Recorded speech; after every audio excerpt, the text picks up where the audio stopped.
Snake.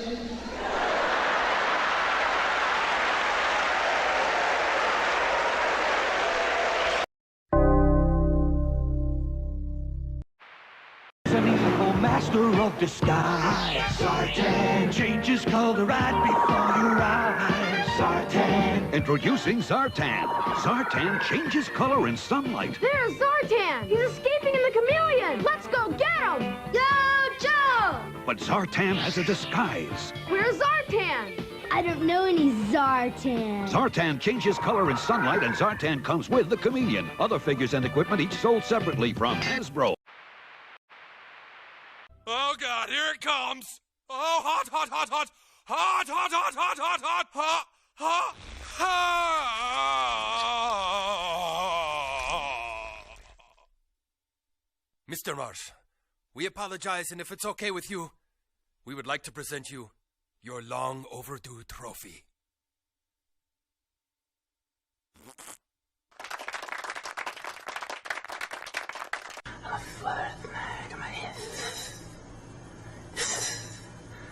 Mag.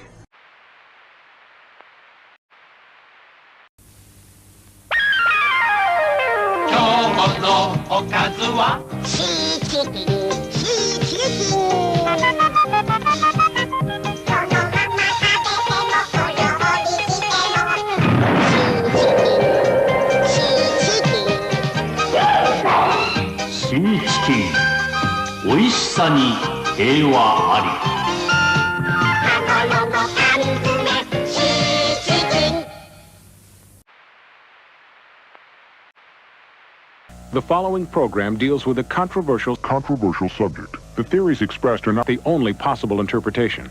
The viewer is invited to make a judgment based on all available information.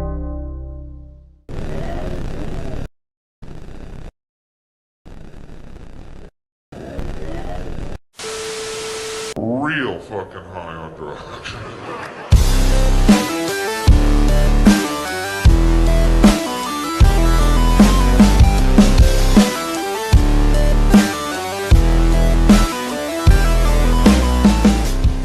What is going on, everybody? Welcome to another Saturday Night Modern Comic Mayhem. I got the crew with us today. It's kind of funny because I threw out the bat signal. I'm like, I don't know what there's going to be much to talk about tonight, so we're probably just going to be hanging bullshitting, but it looks like it's turning into one of those epic shows right off the bat. We got the CEO here with us, which is nice. Yeah. He gave me my pink slip as soon as he came in. I didn't. Oh, hey, come on. Dino hired me. Dino hired me, bro. Yeah, he showed me where the door was. Like, hey, come on. Yeah, so we were. You're getting too popular now, man. I can't pay you anymore. No. Yeah. Whoa, you get paid? I mean, so it's like the WNBA players. Yeah, we were talking backstage. Dino, you're talking about putting on another con. It sounds like. Well, yeah. So it's so the guys do Fantastic Con out in Toledo, and they're finally doing one in like literally down. The only reason I'm going is literally like probably 10 minutes down the house. It's like the old Summit Place Mall for people who are like in Michigan know what that is. It's like gone, blah blah blah blah. But they had behind it like a Stephen Barry's and all that stuff. But they have it turned into an expo center, so it's like literally 10 minutes away from the crib. So me and Paul's Problems, aka Paul from CBSI days, he we're gonna split a booth, so we'll see what insanity Paul brings me. That's hilarious, dude. That's it's gonna be good times. Gonna be good times. So. I haven't talked to Paul in a while. I seen he got all healthy and started running and shit. Oh, dude, he's slim thunder out there now, man. The kid's not messing around. I had something because the problem is like I got that from our man Dennis over here. This like dollar box conundrum of just stuff I had dollar boxes of, and I got my own crap, and then Paul's bringing stuff. So it's just 2 tables, but we're gonna make you know how Dino does it. We're gonna make it work, man. Yep, you got. I'll make a third table. We'll make everybody. Yeah, I don't care, man. I'll put the dollar books on the floor. Paul's like, oh. Paul's so funny. He's like, I'll bring the knee pads for people. I'm like, okay, Paul. There's nothing worse. Hey, I don't know if you guys saw this, but we were talking the other night about the J. Scott Campbell, what is it? Just Collectible JSC Just Spectacular Collection. By the way, the fucking session was glorious, you guys. So I hope you enjoyed the session with us. But yeah, the Just Spectacular collection and a bunch of those books were on the Hot 10 last night. And there is a Ghost Rider book that just looks cool, but half, like a quarter of the bike is missing. It's like, so you don't see the front wheel, you don't see any of that stuff. But I don't know, we were talking about it and we're like, man, they need to do something with this. There's got to be some type of thing they're doing with this. Well, here you go. Did you see this hood?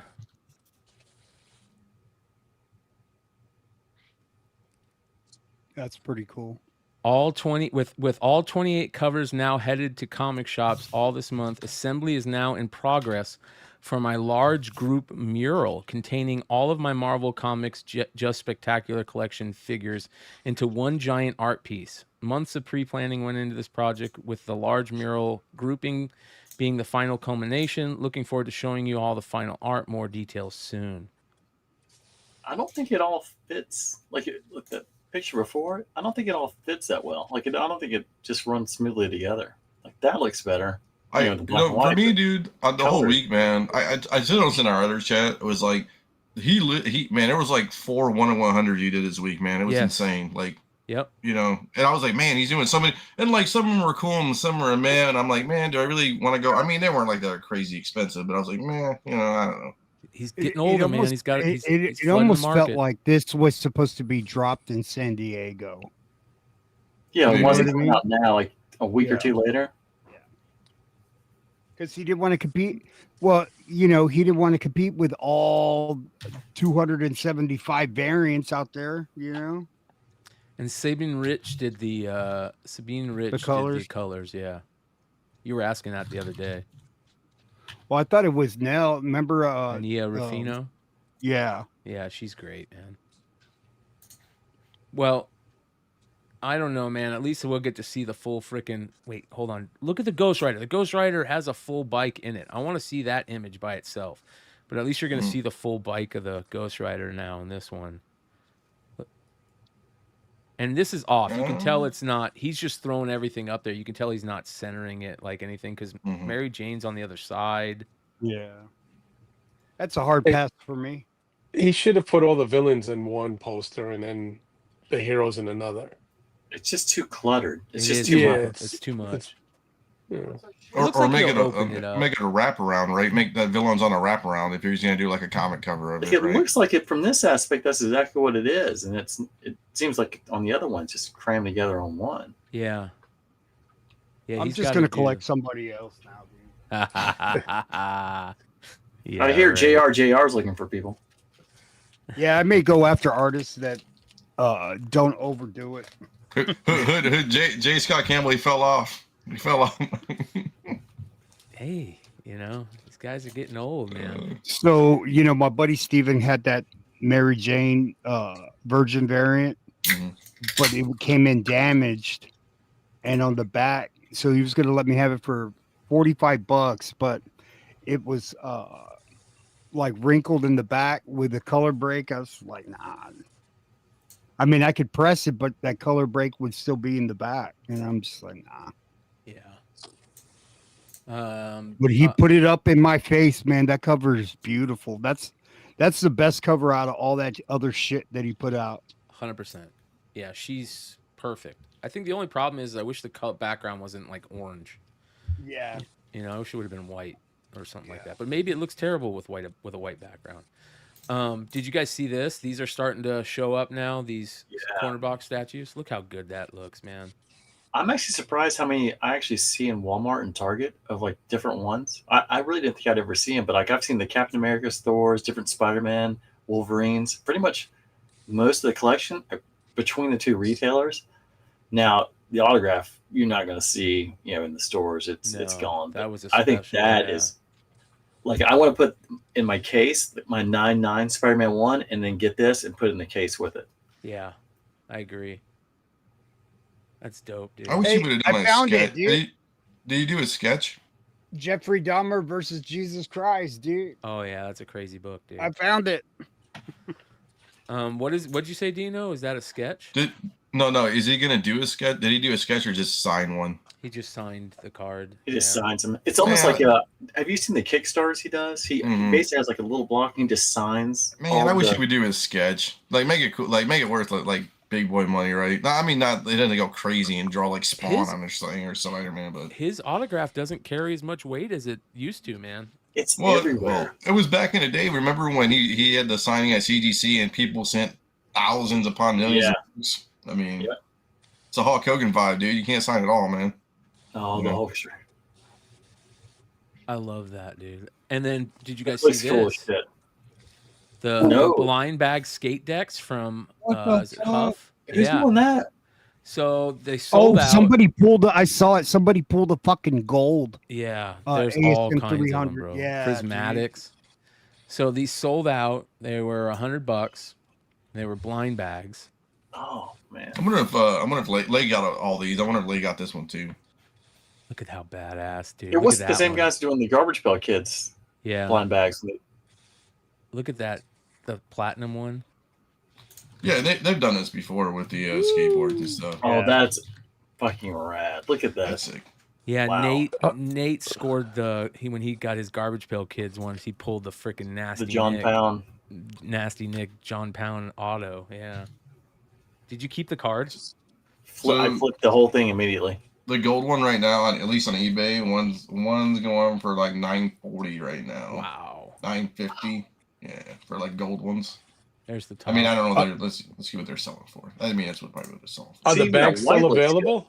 No, they're sold out. But you might be able to get them on the secondary market. Let me see here. Who was? I'm sorry. What was that site that did that? HUF, HUF. They partnered with Marvel to do it, which is pretty cool. Let me hold on. I got one where there's that guy. Oh, here we go. Look at this.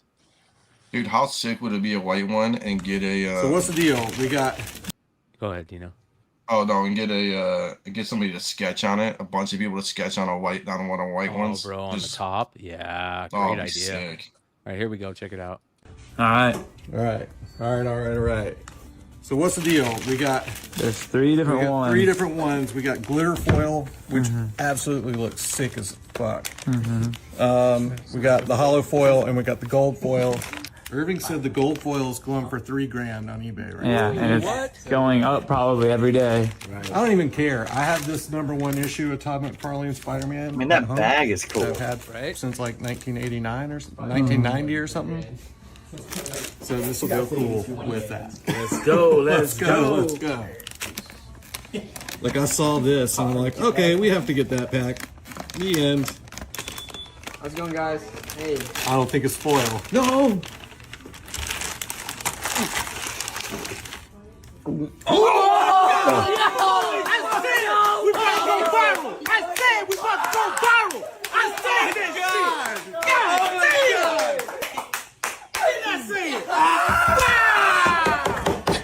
You deserve it.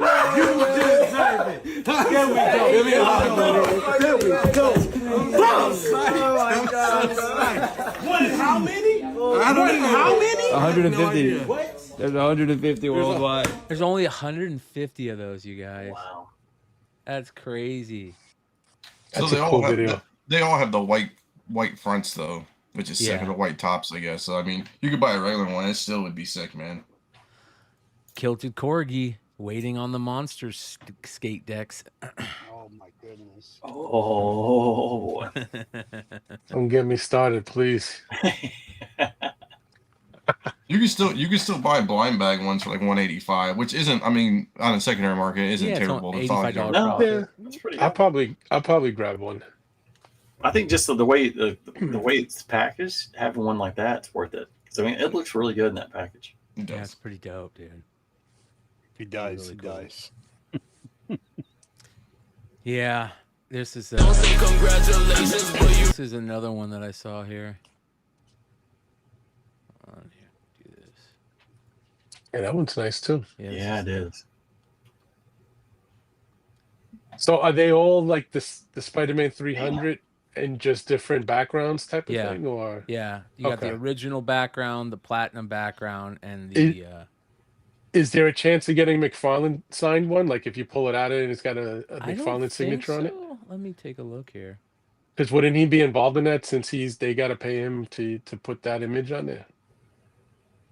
Each bag contains one of 3 unique designs: glitter foil, hollow foil, or gold foil treatment. So this is gold foil, glitter foil, hollow foil. I like the hollow foil too. The regular one is badass. All three look nice. For the money it costs, I wouldn't give a shit what I Dude, pull out could of you there. imagine having this as a kid in the 90s? No.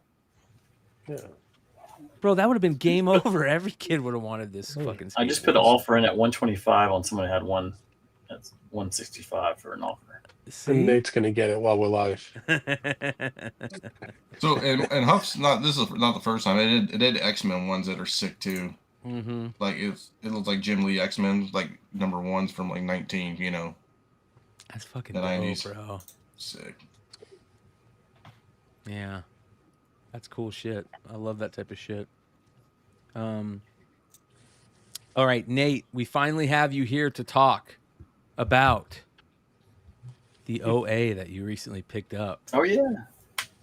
So yeah, I think I can't remember what episode it was, Nate, but we were talking about Hyde Street. Was it Hyde Street? Yeah, Hyde Street. And you were like, man, I love how they did that cereal box ad and all that stuff. And then they started doing the covers. And I remember you're like, I could see like the wheels turning in your head. Yeah, it's real slow. You can hear it. Look at that, dude. I gave all my Hyde Streets to Yi today because I asked him if he had read it. And he hadn't. I'm like, you need to read all of these. I was like, you're going to love this. It's a great series. So I gave him the 1 through 7 and the spinoff, which was Devour. So I think Von Gorman was at San Diego, and I meant to go stop by and say hi and say hello to him, but I didn't get a chance. It was just so crazy. But so what I did do is we went to the original art panel that Swaggle House moderated with Dinesh and Zatari and Mike Hansen. And it was excellent, man. It was so fucking good. And one of the things that Mike really, like, some of the most important stuff that he said in that art panel was, people are worried because this is an expensive hobby and they think it's hard to get these pieces. And one of the funnest parts is getting them, and how do you find them, and how easy it is to get some of this original art. And it's not like hundreds of thousands of dollars. Can you explain how you acquired these?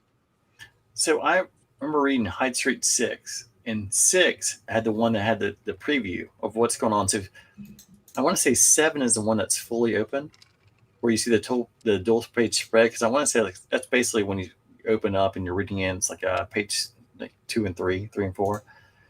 But the one underneath that is 6. And I remember as soon as I saw that, because like I think it's one of those things too. I think with the Ghost Machine books, they put a lot in the back that you're so used to kind of skipping with like the DC and Marvel books as to just like more fodder. Like I don't need to see it. And when I saw it, I was like, look at the little coupons in the back. I'm like, what is this? And then it had the listings of all the variants for the next couple books, and they were all 120. And Hyde Street, just like Rook Exodus or any of the Ghost Machine world, they're great books, but I just don't think people order that many. Maybe like someone here in Bedrock in Houston orders, because they have 5 or 6 stores, maybe they order like 30 or so along those lines. So they may have like one variant, but I don't think there are that many that are getting like the 120s. So I reached out to Sean because I just, it's just simple. I loved Boo Berry, Count Chocula, and Frankenberry.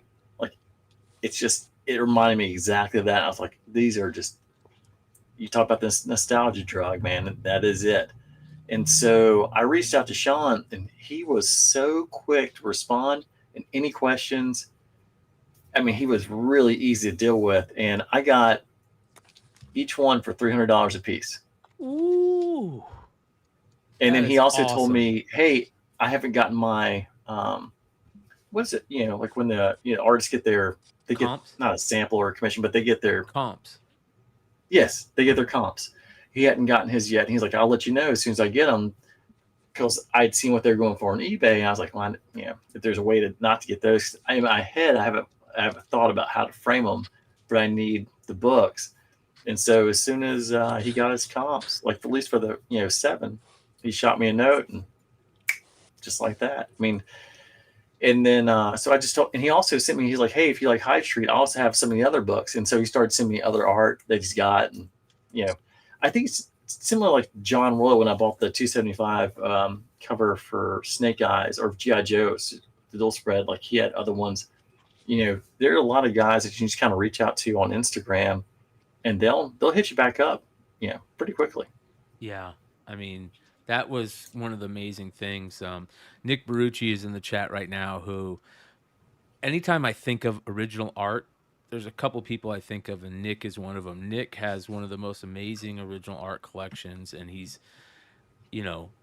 bought and sold so many pieces throughout the years. He just the other day, yesterday, I believe, I haven't had a chance to watch it, Nick, but the entire All-Star Batman #3 book he had that he put up on an EXP for sale. Nick, if you're in the chat, did you sell all the pages, or were you just showing it? What was going on here, man? Because this is absolutely crazy, dude. I mean, look at that. I want to say, Bryan, too, like I remember seeing something that you and Nick, like a conversation on one of the shows, and I want to say Nick had Jay Lee's Thundercats 1 original art, and because Nick was talking about, because he was willing to do like payment plans, things of that nature, to help people get like OA that they really liked. And I remember seeing that, I was just stunned by it because it looked so good. And I think again, Tony Fleece, like the GI Joe piece, like that cover he did for the GI Joe movie, where Leg and Clutch got some of the books going to the LA showing. Again, just reaching out to Tony and just ask him, hey, do you have the art? Yeah, I do. Yep. How much do you want for it? Okay.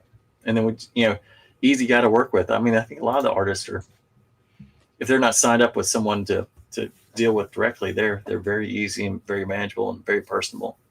By the way, if you guys are fans of original art and you might want to pick up some pieces, I actually have a piece that I just remembered I bought from Nick on the EXP that I gotta make my last payment for, and he'll accept payments on stuff.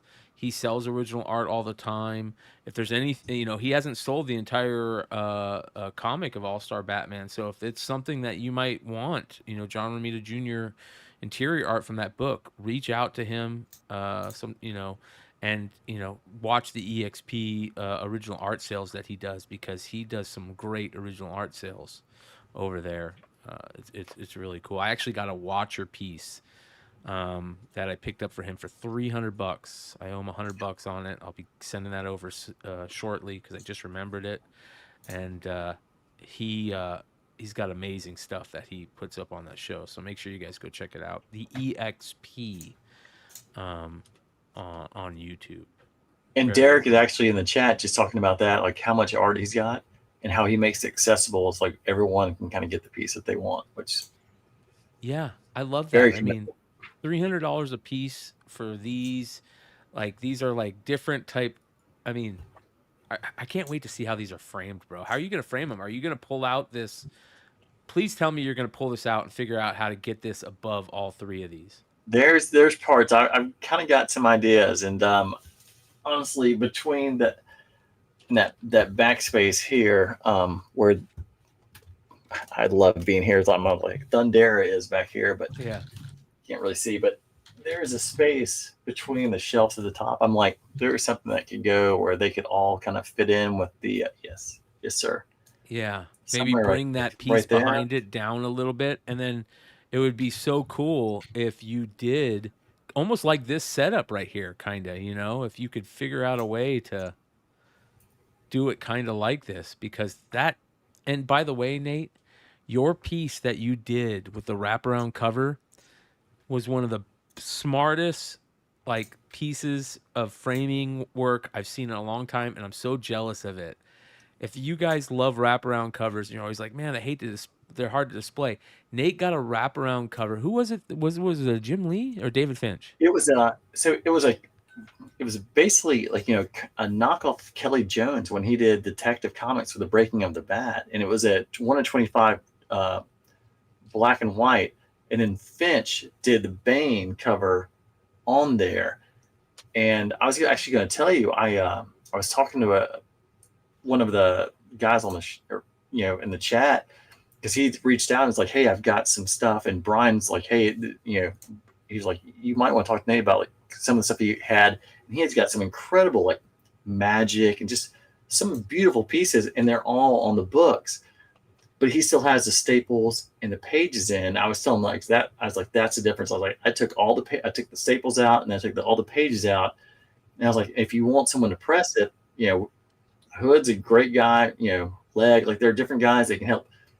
I was like, that's probably the one thing I did not do, where you can kind of see, just because mine runs vertical, not horizontal, where you can kind of see the line coming across. I should have had Hood or Leg press it, but It you know, looks so live and good, learn. though, dude. Beggars can't be choosers. Yeah, it looks so good. It was so smart, man. And that was a really cool thing at that con. So we finally had you here. It's been a while since that I've remembered to talk about it, but yeah, because I was in North Carolina when you guys were on the show about it. Yeah, right before it came in. It's been con season like crazy as of late, right? We've had San Diego. We went to WonderCon. There was Las Vegas Con, Heroes, San Diego, Dallas felt like it started it off, and now Terrific Con this week, which is that's a big con. And then Dino, you just got back from a con, right? Like a small. Yeah, con? it was just small Neo Comic Con. It was out in it was actually on like a soccer field style, like indoor soccer facility. So they had two arenas. So it was just like one set of comic book at one arena, you know, comic book dealers, and the other arena had a bunch. It was probably, I don't know, probably 100 vendors, maybe 50 in each booth, maybe, or each little arena. I mean, it was packed. Like last year I went with Carter or Mercenot, and it wasn't that busy. This year people were parking on the lawn, man. It was that busy. Like Wow. I got there way early, but I mean, they're like, we can't even find park. People were trying, like, walking from blocks away to get there, man. It was insane. Yeah, dude, it's there and then John just got back from Farley Con, where and he went to like 4 cities, so actually he could get to Chattanooga for it. Yeah, real quick, explain that, John, because we heard from Leg about having his layovers, and you had layovers yourself. Yep, 4 cities, man. I think Leg went through 5. Mine was just a cancellation due to weather, and the pilot didn't feel it was safe to go from a direct flight from New York to Chattanooga. So then the next morning they sent me on 3 connecting flights from New York, which entailed me stopping in Columbus, Ohio, then Detroit, and then finally Chattanooga. So I never want to do that again, but I didn't have any choice. So. And they're both of them are 2 kind of smaller cons, but like you were talking, John, like who would have ever, unless you're from the area, who's heard of Farley Con? And the whole time I'm thinking it's in Farley, Tennessee. There's no Farley, Tennessee, And there's absolutely no one that I know down there, meaning there's not one dealer I ran into that was set up there that I had any kind of inclination of who they were. So it was really that, but that also is the cool factor, is that you get to go somewhere and meet completely different people with different, insights and different collections. And so that was the upside of being someplace that far away, or different from New York. I don't see the same people, and I just met a whole bunch of really cool guys. Everybody down there was really nice. Yeah. So, did they sound like me? They sound worse. Well, I didn't want to say worse in a bad way. It's just what I mean is a much heavier accent, and they were getting a kick out of me transitioning from sounding like they kept calling me the Sopranos fella. They're like, everywhere I went to get something, like whether it was Starbucks or whatever, there was always someone that said, where are you from? And they all sound like Mark. They all sound like Mark. And Joe does Mark's voice pretty good. But they all go like, hey, where are you from? And then I just said, where do you think I'm from? And they go, you sound like one of those Russia. soprano fellas. And I got that, and I shit you not, I got that 3 times in 2 days while I Oh, was there. I have no doubt, John. Just so you know, like when I lived there and I got a license made, and I flew down to Knoxville, and I was with Anna. We were going to the mountains. We stopped. I was like, "Can we stop and get some beer?" And I want to get some Sundrop, which is a very southern soft drink. I go in. I give the guy my ID. So this is probably 150 miles from Chattanooga, and the guy looks at it, and he just gives me the look. I'm like, "Hey." I was like, "Hey, man, I'm from Hickory, North Carolina." I was like, "I'm a Tennessee fan." And he goes, "Well, then you need to get a new fucking license," and just threw it right back at me. Yeah, but it's I don't mind the trip because everyone down there is really, really nice. If it was like some, like a bad experience hanging around in the area, then I would probably be like, okay, I'm never doing this again. But it's always now that I've been in Alabama for Huntsville and then being with Farley Con in Tennessee, it's been a fantastic experience being in around the locals in the area. So Yeah. it turns out to be pretty good once you're there. So I'm gonna break tradition, and we're not gonna do this during pickups because these pickups are pretty epic. First, I want to start with Dino because I want to hear. You did something pretty amazing at this con that, there's all this hate for flippers that's popping up lately, Dino. I don't know if you've been hearing about this, but the flipper hate is on cycle again, bro. You know how it works. Dino, turn your camera a little bit because we have Dirt Flip. No, we got Dirty Flipper, dog. We ain't messing around. Baby. People know. Yeah.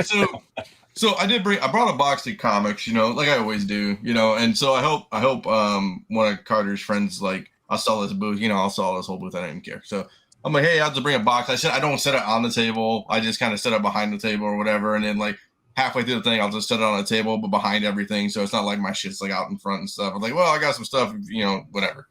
So nobody was buying my stuff. It's fine. I don't care. I had golden aids and stupid stuff like nobody really collects. So,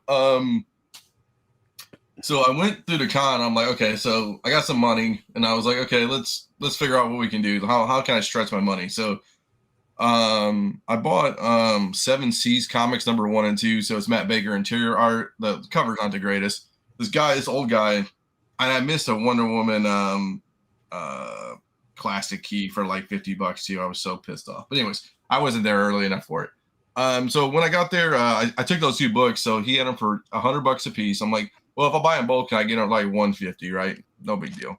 So I turn around. Well, I guess let's go back. So I got some money because Carter got that Devil's Island book, that Hell Island book, that pulp. It's like a 6.0, like the highest graded pulp. It's I have one of those. You can't find. Dino. Yeah. I bought Carter's, right? And then I said, hey, if you get this one, I'll just buy it raw. He's like, cool. He took care of me, of course. Literally had it in my hand for 3 seconds. Some other dealer comes by. He's like, oh, you're buying his one? I'm like, yeah, dude. And he goes, well, is it complete? I'm like, dude, I've had it for like 3 seconds. I don't know, dude. He goes, well, what are you looking for? And I threw a number out. I basically doubled what I paid for it and was like, what do you think? And he's like, well, I guess I'll pay you for it because I know because I'm not gonna find another one, dude. I'm not gonna find another one. So I told him this is what I thought it was, blah blah blah blah. So I instantly within 3 seconds of going to the con, I pretty much doubled my money there on that. For the 7 C's, I used the 7 C's money, or I used that to buy the 2 7 C's books for $150, and then took it to another dealer and bought, and he doubled my money there at $300. Then I bought a Manhunt 15. And then basically it was like I kind of walked him down from, it was pretty much 1,000 to 750 or whatever. Just went to another dealer and just sold her for 1,000. So I basically made like 650 in like 3 hours of just kind of just like hustling. You know what I'm saying? I was like, well, at the end of the day, let's see. Because last year or the year before that, I just took a bunch of books with me and I traded a bunch of people. And then I brought some books back and people were like, I'm interested, I'm not interested. And people were like, some people were trying to, kind of dick me down on books, like, oh, I'll give you like a third of the value. I'm like, oh, I can't really do that, you know what I'm saying? But yeah, so I basically use my intuition and my flipper skills and my nice looks and suave and all that good stuff. Dude, Carter couldn't believe it. He goes, I don't know how you do this stuff. I go, I don't know, man. I just, if I went home with them, I went home with them. I wouldn't have cared either. So basically, you bought books at the con and flipped them for $650 or something profit, right? Yeah, pretty much. Yeah. And I had to do Whatnot or eBay or anything, man. I just took it from one booth to the next, man. Kept it moving. I love it, bro. I think that's fucking great, dude. So what's up with this hater on the flippers thing, man? Let's talk about that because I don't know about this stuff. I'm out of the loop, man. Get out of here. There's always hate for the flippers. We know this. I think, I'll be honest, I think that back in the golden age, man, Tales from the Flip Side, it was fucking, we were part of that hate, right? It was spicy. Yeah, it was for sure. It was spicy. I mean, dude, it's bad, man. I mean, I don't know. I mean, so for me, it's like, and I don't tell people like, oh, I'm going to keep this book for, like, I don't do that false pretenses. Like, I'm going to keep this book and stuff like that. I'm like, if I can find a good deal, I'll make a good deal. Like, if you're undervaluing things, I like, I put myself in confidence mode that I can sell a book at whatever the level it should be at, right? And it's no bullshit. Like these books were rough too. It wasn't like they were in the greatest conditions either. So I'm like, I'm not trying to like, oh, they're this and that, and like, oh, you can press and clean it like everybody else does, or you can do this, or I'm just like, yo, man, these are the books. Take a look at them, page count them, do whatever you want to do, and just kind of keep it moving. But the funny part you talking about that, Dino, is Hood was in town a couple of years ago, and so I was with Yee earlier, and we were actually talking about the story with one of the guys from the chat, and we'd gone to a place probably 15 miles north, and we were going through the back issues, and I was telling them, I'm like, yeah, I found a bunch of like Miles and Spider-Gwen books probably like 3 months before that. Bought all I could. I remember going back, started finding them, and they had the TVs on and they watched the YouTube channels. This was years ago. And then all of a sudden he's like, no, you can't buy more than two. I'm like, really? And it was just, whatever you picked out. He's like, oh, you can't buy more than two. I'm like, you could a month ago or like, 2 weeks ago. Yeah. And then I remember when we went, like, I know, I can't remember exactly what Yee was looking at, but like Yee, Hood, like I digged in the G.I. Joe, was like getting a lot of like 1 in 10 Royal variants and SDCC stuff, $3-5. Hood and Yee were getting stuff. I'm just like, if you're not gonna let us buy the 5 of this, then we'll just take all these other ones here and there. Well, you've made it on the internet when people say, hey, are you the guy from the internet or are you the guy from YouTube? I get that shit all the time now. It's brutal, dude. I'm like, I guess. I mean, I don't know what do I say to that. Like, I'm from the Google machine. I don't know what you want me to say, dude. Like, so this was a recent comment. Well, first of all, there's been this little flipper hate wave that's been going on, and in the content creator community, and people saying, flippers are bad for this world and this and that, and there's no friends in this world and community, and this was a comment that was left on a recent episode of the industry show, and it says, "Thank you, Emmett. Flippers are the majority of the hobby, more like the bane of the hobby. All of the customers at my store are readers, not flippers. Why? Because I promote buy what you like and enjoy, and I do not promote variants." It's like, let me ask you something. Are you really saying that there's no flippers at your store? Because if you're saying that, you might be the dumbest man on the planet, bro. Yo, what's the store? I'll go up in there. Yeah, same guy. We're gonna have our going out of business sale next month. Yeah. We're going to 10% off when we're out of business. It's funny for me too. It's like, when I go to the places, like I'm a very personal guy. You guys all know me, so it's like I don't try to hate on people or do anything. I'm like, hey man, if you can work deals, and when people just start that hard ass line of like, it's their store, it's their museum. I'm like, okay, you don't want to see me at the end of the day because I'll just go through your books and like, okay, I'm taking this, and like I would leave some like back and it's over, dude. When you remember, I think, did you go to a wedding in South Carolina a couple of years ago? And you were talking about like just dude, yeah, this dude was so I was so I was on, I think it was North Carolina, whatever, South Carolina, yeah. So this dude was just being an a-hole. So I got like Bernie Wrightson like autographs for $5. I got a bunch of autograph books for $5. I'm like, okay, you want to play this game? Okay. I just went through. He's like the prices are prices on the book. I'm like, you don't want to tell me that, dude, because then Ben just started going in. I'm like, okay. So I think the funny part is like, you ever talks about the flippers of the books? Like, a couple weeks ago, we talked about like the G.I. Joe HasLab, the Rattler. I mean, these Kickstarters, like the HasLabs, all these toys, like you can flip this stuff. Yeah. Most honestly, Cantina, I mean, like all this stuff, everything. I mean, well, not everything, but most of the stuff doubles, and so it's all about buying as many as you can, flipping them, having yours for free, and then making cash on the side. And I hate to say it too, it's like, you know, the other flipper hater wave to it all is like, most of us have, we've done well in life, all that good stuff. We all have money, side hustles, whatever you want to call it at the end of the day. I think the other hate on it is like, I trust me, I know $100 books to somebody's a lot of money, $1,000 book, 10,000. I mean, you can go up to that stratosphere on this stuff, right? But it's like flippers, you know, that's how you survive nowadays. I mean, if you're just being a comic book store for readers, which is cool, I get that too at the end of the day too. But I mean, readers aren't coming in dropping thousands of dollars every month on, you know, they might buy books a piece. Yeah, or $10 books now or whatever, you know, the big boy numbers are, and it's like they might be having how many pull issues, maybe 3 to 5 max, maybe. I mean, if you're pulling 20 books or something like that, I mean, you know what I'm saying? I mean, you're doing and really multiple well, copies of the same book or whatever. Yeah. But those reader stores are also the ones that complain the most too, because like, you know, that they mark their whatever variant for $5, and then someone goes through their back issues or whatever and picks up like 5 of them and, you know, flips it on eBay for $50.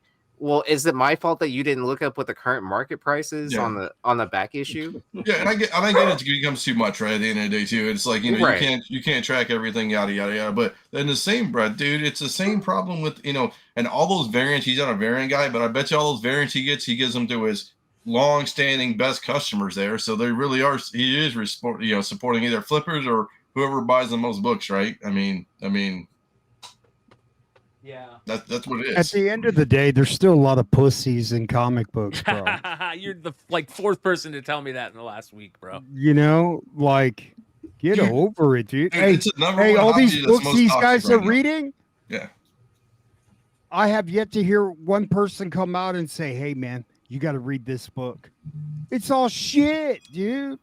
Someone said that to me today. It's like, "Hey, have you read this book?" And I was like, "No, I haven't." He's like, that was me. Is it going to change the game? Is it going to move the needle?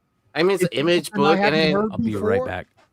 So I mean, it's like it's an image book, but that's what we were talking about too. That it's not one of the big twos that are making stories that people want to read. Yeah. It's all the indie books, right? Well, is that also? I mean, is it the reason because like these big publishers like Marvel and DC, where it's like, okay, you know, in Detective Comics, Tynion talked about it, where he's like, "Oh, I had to create this character, like for this title, or you know, in Detective Comics." So you know, like DC is obviously pushing like the storylines versus like if they independently made a book, there's no one above their shoulder saying like, "Hey, you can't write that, you can't do that," you know.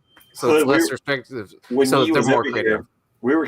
I was telling them like to read, you know, like I was giving like the High Street books because I think it's a great series. And you know, I was telling them, I'm like, I miss like when Donny Cates was doing Thor, and I was just like, man, where is he now? Because I'm like, he would be the guy. Like, I think, and you might remember this, but I was like, I think he said like he wanted to do Spider-Man, but they wouldn't let him do what he wanted to do. Mm-hmm. And that was the whole thing. Is like, you know, if Marvel and DC aren't going to let people do what they can, kind of, and push guys, then they'll all go eventually to the indie route or Kickstarter and make their own characters. And man, that's really why Ghost Machine's taken off. And like, I'm going to transform the Energon universe. It's just, all that stuff is just, bro. You awesome. know, like these guys don't know what they're doing, man. Like, Amazing Spider-Man had Ryan Otley, bro. How do you let him, like, you fucking give him a 10-year contract, bro? Mm-hmm. Are you serious? And you let him walk? That pissed me off, dude. And then every time, like, you think they're going somewhere, not reboot. Spider-Man #1 coming next week. But it's like wrestling too, dude. Like, it's like, man, it's like you're paying writers to write. Let them write, man. You know what I'm saying? It's like, you know, at the end of the day, I mean, so if you're a business owner, right, and you had employees, right, you want your best employees you can get, obviously, but let them. You can't saddle those guys with, like, you know, Bill Parcells. Let your coaches coach. Yeah, let the coaches coach. Let the players play. If they make mistakes, then you come in the office and, you know, you figure it out. But it's like, you know, you hired the wrong guy, that's on you. Yeah, and it's like if you stifle somebody creatively, it's never gonna work out. You know what I'm saying? That person's never. It's like a promo, right? It's a bad promo in wrestling, dude. You gotta let the guy just go out there and do it. Yeah, it might not be. It might be too slick sometimes. It might be yada yada yada. But it's like let him go. Like Ultimate Spider-Man. Remember, everybody loved the new Ultimate Spider-Man because it was just a refresh and something new and not the same old shit. We talk about it in the movies too, right? Not the same old shit. Not the same thing. Batman origin story. Not the same whatever. You know, it's like. Just flip it, dude. Who cares? I mean, and you have enough Fantastic Four and universes right Superman now. have been really good about that, right? They just got into it. Boom, let's get into it. I think we let Jim Cornette do Spider-Man. That'd be sick. I want to talk about something that I found love out. that guy. I want to talk about something I found out a couple days ago. So, I had a sale recently, and I had this book signed like. I don't know, 10 years ago, 6 years ago, 6 to 10 years ago. And it's signed by Raphael Albuquerque. It's Batman Annual #3 during the Snyder Capullo era. And I don't know if you can see who it's written by, but it's written by James Tynion, right? One of those guys who is, you know, like here's an example of, you know, one of the good creators out there that's doing great stuff. Do you guys know the first time James Tynion ever wrote Batman? He wrote the weekly thing. What is it? Well, I thought this might be it, right? Because this is an early. No, it was that what was the Batman one that came out every single week? Yeah, I know what you're talking about. Yeah, it's not. Let me show you what, and this is crazy, you guys. This book is this is another reason for this book is be such a crazy book. You're not talking about that one James back in the Tynion's 90s, right? one of the best Batman. He's one of the Sorry. best Batman writers of the last 20 years. Right? He hasn't done a ton of it, but he's done a lot. He's done enough. His first Batman. Oh, is it? Yes. Really? Yes. Wow. See, I still thought it was like part of that Snyder arc with the Black Mirrors. It's crazy, bro. Yeah. So James Tynion is like Scott Snyder's protege, right? So this that makes book sense. just leveled up really quick, man. Holy cow, bro. So I had to put that in the creator's first. I need to know James Tynion's first work. Derek, who is so great at cleaning this up for us. Isn't that the Woods? Is it the Woods? Is that what it's called? I believe so. It's that Boom book, The Woods. Bro, how crazy is that? Good stuff, Brian. Oh, that makes that this book... is leveled up. I mean, this was already one of my favorite Batman books, so it just made it that much more better for me. Batman Eternal is what you were talking about. Hood. Yeah, Batman Eternal. Yeah. Is it the Woodsy? Yeah, I believe so. Well, we'll put it in there for now, and we'll clean it up in a second. But man, does this book just continue to get cooler? I can double check, I guess. 8th Seal is what Soggy Wash Biscuits is saying. Man, super cool. All right, let's get into it, you guys. I got actually. I hope this makes your come drunk, because these dudes, always drunk, bro. Goofy ass dudes. Into the news. Into the into the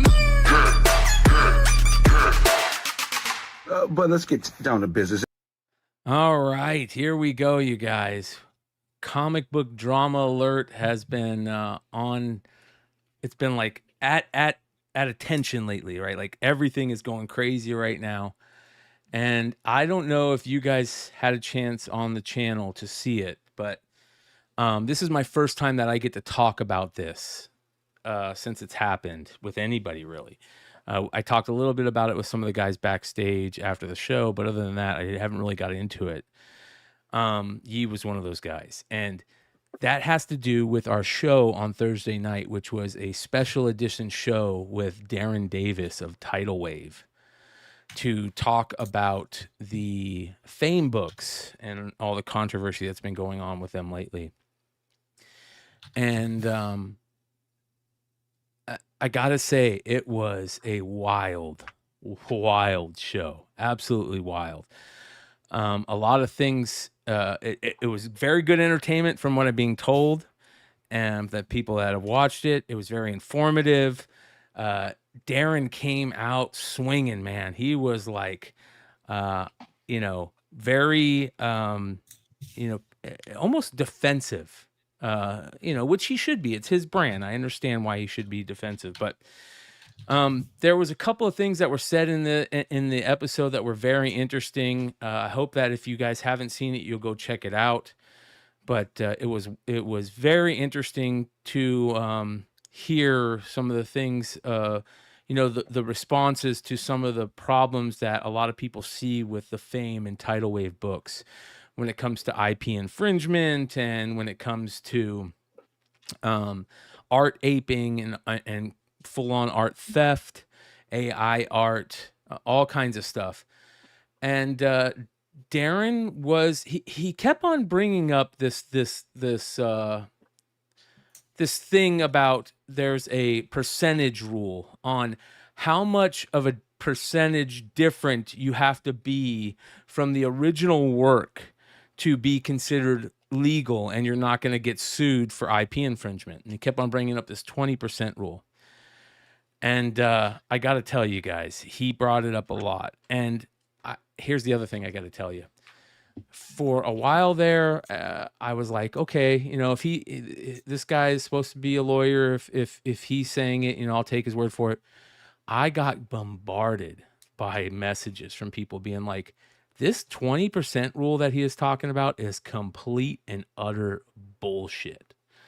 And it kind of make me thinking like, yeah, how can you say like put a number percentage on how much different art is from an original piece? Like, how do you come up with that number percentage, and like how do you prove that in court, right? Like, these are all questions that I have. I'm not, it could be it could be true, and I'm just like, I don't know. It could be not true, and I'm just like, I don't know. Who fucking knows? So it was very interesting to have this happen and hear about all this, and he was pretty adamant about it. And I got to be honest, I think there's a lot of people out there that may have gotten books done through him or them, Tidal Wave, and that has been like a thing that's been talked about, because I've heard from those retailers that, there's this 20% rule and it's different 20%. And from what I can tell, I can't find any information on that is a true thing. At least when it comes to this exact instance, this you're changing it by 20%, which means you're considered fair use now. That was one thing that was very interesting. And at some point I'm going to, rewatch it maybe and do like an EFAP on it and talk about it a little bit and, what was going on, because obviously hindsight is always 20/20, and kind of, talk about what happened during the show as we're watching it and maybe in the future. But another thing that was very interesting is, and by the way, it got spicy in the beginning. It kind of crescendoed and then it kind of dropped down, and we all got along afterwards, and we're all gonna have a group hug at New York, yada yada. But is this the one with Dennis? I mean, like AKA Sport. So, at one point, Darren called Dennis Sport, and Dennis goes, "Okay, kiddo." It was so fucking funny, bro.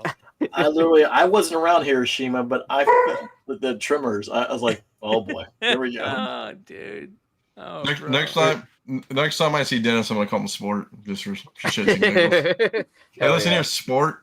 Oh, I'm gonna. I thought Darren, with as passionate as he was to defend himself, and Dennis coming on the way he was, like Darren totally diffused that with his humor and just brought it way back down. Like it changed the tone of the show. because the tone of the show, it was intense for like 10, 15 minutes. It But was here's fun. Like you I were gotta like, be honest. but then Darren just, I gotta be like, honest just though. took it out. You're right about that, Hood. Like Darren has this really interesting way of like, you know, deflecting like the things that like the anger. And so I there's two things that I recognize during the show. One, that Darren is good at that. Obviously, he's good at that, the deflection of, you know, kind of, you know, he's very like charismatic, and you know, he's you know, joking. And but at the same time, you know what I realized during the show? This was a very interesting realization for me.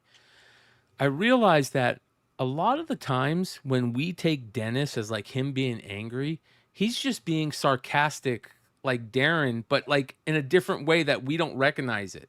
And we think it's him coming at people, but he's just being like sarcastic. And it doesn't feel like, you know, Dennis is like that in real life. We went to have lunch, and it's just his personality is very loud, and that's just the way he is. But he knows how to, you know, Dennis knows how to connect with people, and people remember who he is all the time, from like his mannerisms. I mean, to, like, people didn't just like his him, they wouldn't talking. work with him. But there was a lady obviously he's got sitting a lot of next to me. relationships, so. There was a lady sitting next to me by herself.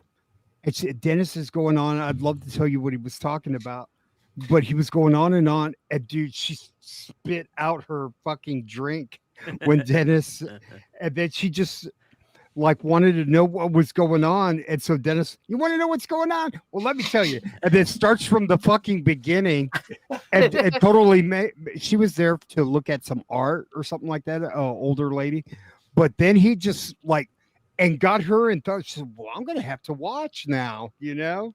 Dude, Dennis is the quintessential Peter Griffin grind my gears news guy. Totally, bro. You know what really grinds my gears, and he just goes off the deep end. Yeah. Yeah. It's great though. So, but the thing that really surprised me about the show, and I got to be honest about this, you know, I talked to Darren before the show, about a week before the show. We had a great conversation on the phone, about an hour conversation. We talked 15 minutes or so, you know, backstage during, you know, before the show, and with all the guys. But as soon as he had a question put at him, he became very defensive and flipped the script completely on us. And the show got very entertaining. Very tense, very early. Yeah. Very early.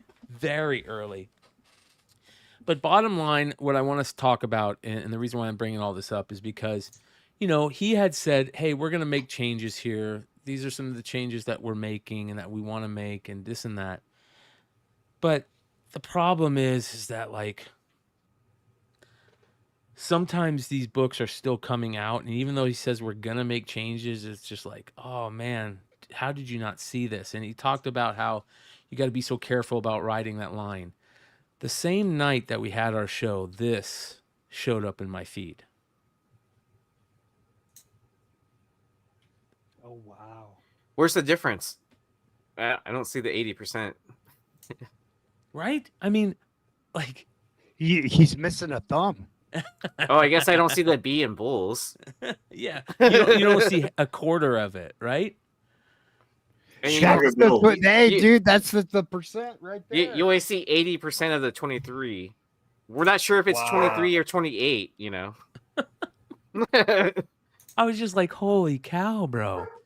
And I'm not dogging on this artist at all, as of right now. I mean, if this is real art, this looks great. I'm just dogging a little bit on Clan McDonald Comics, who I like Clan McDonald Comics. I've had books, the first Todd McFarlane CGC books that I ever had done were through him way back in the day. And just hopefully you didn't get any CBCS books for them. No, I didn't. Yeah. Speaking of that, yeah, they had a big problem. And Clan McDonald's been around for a long time. But a big part of me is like, what are you thinking? Like, this is totally poking the bear. And if there ever was a fucking bear, it's Michael Jordan. Oh, no, but Jordan's going to sign these for him. Look at that.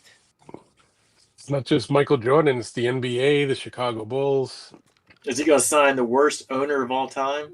Look, even on the NBA sign, like he put it in the fold just enough so where it doesn't say the full NBA. Dude, he's so petty. Jordan's so petty. He'd make him he'd probably allow it, but he had to stake his next bets for the next 3 years or something. Yeah. If you want to make it original art, just make it where he's stepping all over Horace Grant and Scottie Pippen after like the Netflix series. I don't know, man. Is this an original picture? Like, look, tell me if this is original picture. Actually, matter of fact, let's do this. How can we do? He should have been looking at the iPad. That's what he should have been doing. Oh, are you kidding me? Hold on here. No way. No way. Oh, you just made your own art. There you go. No way.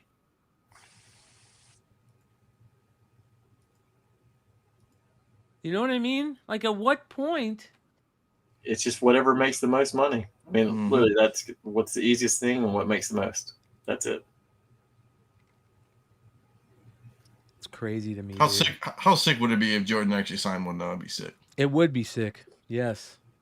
I think I'd be the only person who wouldn't want it. He would probably say, "Oh, I'll sign it," but who did this? Jordan never signs though. No, he never signs, dude. Yeah, the last one to sign on that sheet of paper that got the goats paper, where it has Babe Ruth, Messi, and all that. Tom Brady. Tom Brady. Jordan was the last one to sign. Yeah. Well, and the thing too is like he's got that upper deck deal, so he doesn't sign. He signs like one card a year. He doesn't care.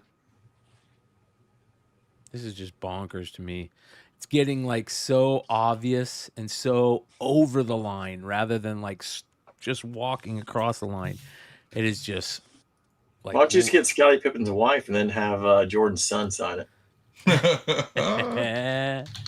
I got one for you guys. This is kind of crazy. Speaking of airport delays and all that fun stuff, did you guys see this? Airport security destroyed a Pokemon game worth thousands. A collector. I saw one. Yeah, I saw this too. This is so stupid. I saw another one too, McClay. I'll talk to you about. This is after you do this one. It says a collector sealed and graded copy of Pokemon Yellow Special Pikachu Edition went through an inspection on its way to the United States and came back in pieces. Inspectors broke the acrylics case, removed the seal, even sliced the front of the box off of the game. Jesus. Yeah. That's crazy. Years of preservation and thousands of value were lost instantly. Released in 1989 for Game Boy, Pokemon Yellow is one of the most iconic titles in the series. Sealed copies in top condition are highly sought after, and one is available, and they're super expensive. So, where are they coming from? Iran? $4,200. Yeah. Peace. Who's paying that bill? I don't know where I saw it. I thought it was like baseball cards or something. I don't know. It was like baseball or was something sealed. Like TSA literally took the sealed thing. He had it like in his carry-on or whatever. Sliced it open up the box and everything, man. I'm like, oh, boy. Oh, yeah, I saw that. Yeah, he was going through TSA security. I think it was it a Pokemon box or is it? Was it Pokemon? I don't know. I've seen both before though too. Like it's so crazy. Like. Because you know how sometimes like people will buy cases at whatever card show, and then they'll take the sealed case and use it as their carry-on. Dude, I saw someone like with like something Panini, and then TSA made them like break open the seals of the box to inspect through it. Well, the problem too is it's like the, for lack of a better word, let's do TSA. So it's like the card thickness and a pack of cards all squints together. So like my deodorant, same thing. It's like anything like thicker than a couple inches, it goes off because it thinks it's like it could be anything, right? So they're just gonna like bleep it, and there you go, man. I mean, if you buy like a mega box or hobby box or something that has like 85 cards in it, you're getting stopped, dude. I don't care who you are, It's not gonna make you open that thing. Well, I mean, I never got to tell Dinesh my story, but when he gave me that brick of C2E2 books, the Planet Death ones, and then I was gonna give it away on different shows and all that, right? Well, he gave a sealed one to me, so it's like it looks like a brick of cocaine, right? Yeah. And then it's wrapped in plastic and it has all the fucking staples across. Well, I didn't have any room in my package to bring it back, and all my carry-on stuff to bring it back. So I had my brother carry it back, and then he forgot. He said he agreed to that, and then he was thinking it was like his like medicine that was carrying that set it off. But no, it was that brick of comics. So Same thing happened to Hood. Yeah, With I mean, Monster. same thing with me. From Mark Yeah. Spears. Yeah. Yeah, it's like for me. Remember, like, so I mean, people with kids, like, you know, you like the diaper wipes that come in little packages, dude. That set it off. With my wife's like, "Oh, you got something like big." It was like the diaper wipes were all like it was a new, diaper wipes. It was like a new box or a new bag though. Yeah. But it was so thick. They're like, "Yeah, we got to like open it up." It's like I mean, they were cool about it. Like, we know it's diaper wipes and stuff, but it's so thick that the computer just goes off because it thinks, you know. So there's some conversation going in the chat right now I want to talk about that's very interesting. Zabit put up a comment that said, at Beyond Wednesdays, you know, the photographer typically owns the photos they take, and so many people skirt around paying them by basically redrawing the photo. So when this whole first started happening with Tidal Wave and hearing about fair use and all that stuff, I did a deep dive. And I found out about this case, Andy Warhol Foundation for the Visual Arts versus Goldsmith. And basically what it's about is, back in the day, this photographer had this photo that he took, and he would sell photos to like magazines, and he'd put them up in his own art galleries and stuff, but he would sell them a lot to like the press and magazines. And he basically took this photo. Andy Warhol saw it and ripped it off, and he threw some paint over it and started putting it up in galleries and this and that. Well, the Goldsmith guy, and not only put it up in galleries, but he was also selling it to magazines to put in advertisements. So this Goldsmith guy, or the original artist, Lynn Goldsmith, it was a Prince piece. It was a Prince image of Prince. And the Goldsmith guy's like, I'm going to take you to court. Well, the case lasted forever. And Andy Warhol ended up dying in the case before the case ended. They took it to the Supreme Court, and the Supreme Court said, I believe this is one of the major cases on fair use in the Supreme Court. And they said, here's the thing. This Goldsmith guy, his profession was doing art in galleries and also selling it to magazines. If Andy Warhol would have thrown paint on it and changed it a little bit and would have used it in other places or sold it to other places that Goldsmith wasn't, his profession wasn't in, it would have been different. But because he was putting it in the same profession, in the same field, they ruled it, stolen art, and it became this major case about fair use. And they, said the Andy Warhol Foundation owed him a bunch of money.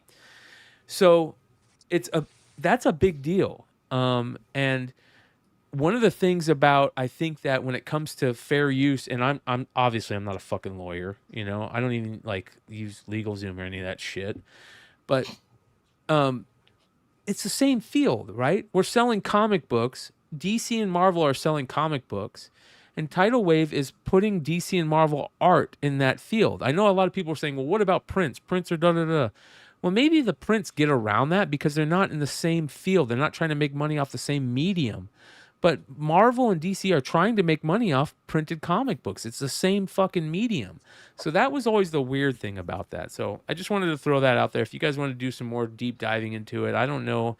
Leave comments below. Give us your take on it. Andy Warhol Foundation for the Visual Arts versus Goldsmith is one of the things I was talking about. Well, I saw a documentary, I think it was on Showtime, about the guy who took the Barack Obama image and created that whole poster campaign of hope.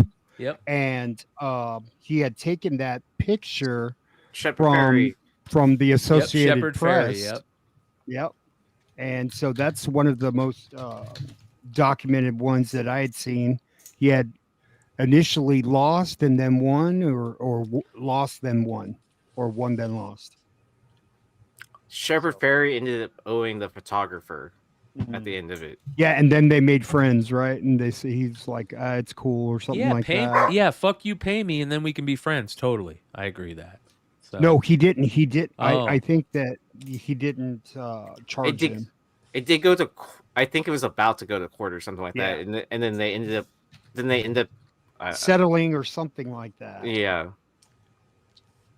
Which is good, All because right, I thought his intent wasn't to.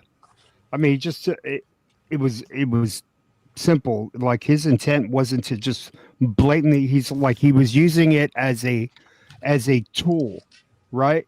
The intent wasn't to steal and replicate. He was using it as kind of as a reference. Yeah, that like, and clearly, like if you hear the story, that was his intention. Like that Michael Jordan thing, like that's well, I mean, a little bit different, don't you think?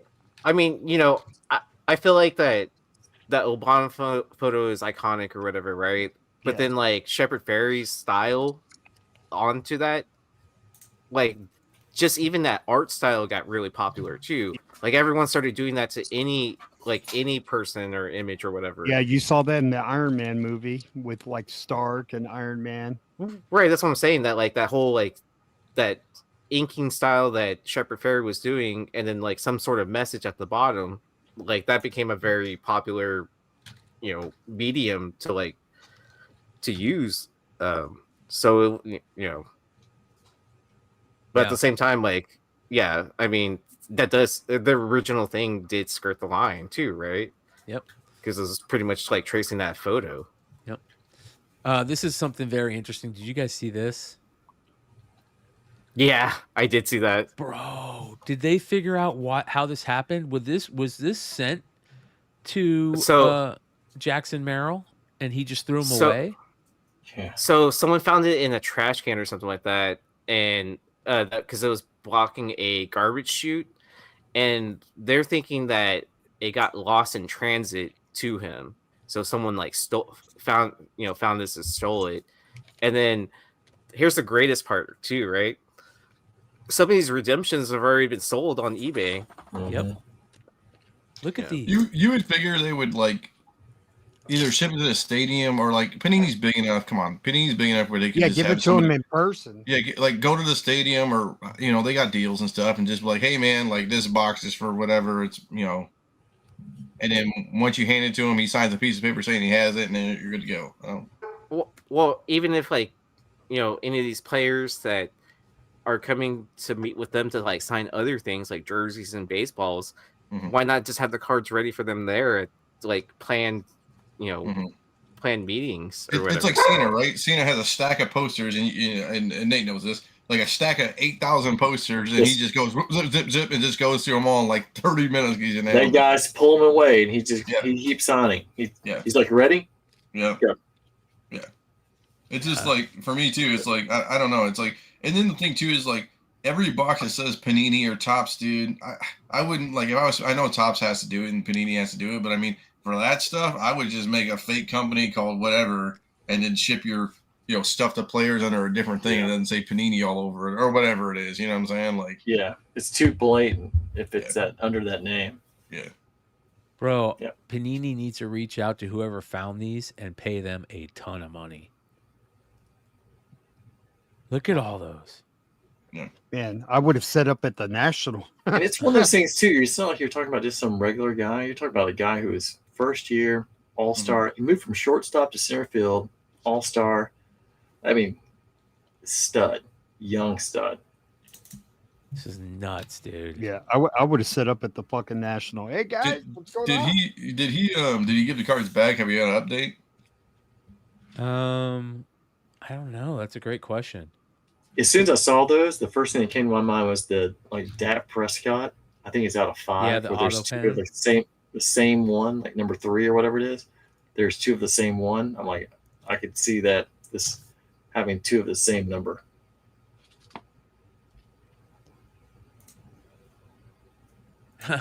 This guy says at least Panini got the picture right of Jackson Merrill. Correct. Unlike his rookie card from Top/Bowman, the kid isn't even him in the photo. That's awesome. I didn't know that. Did you guys know that?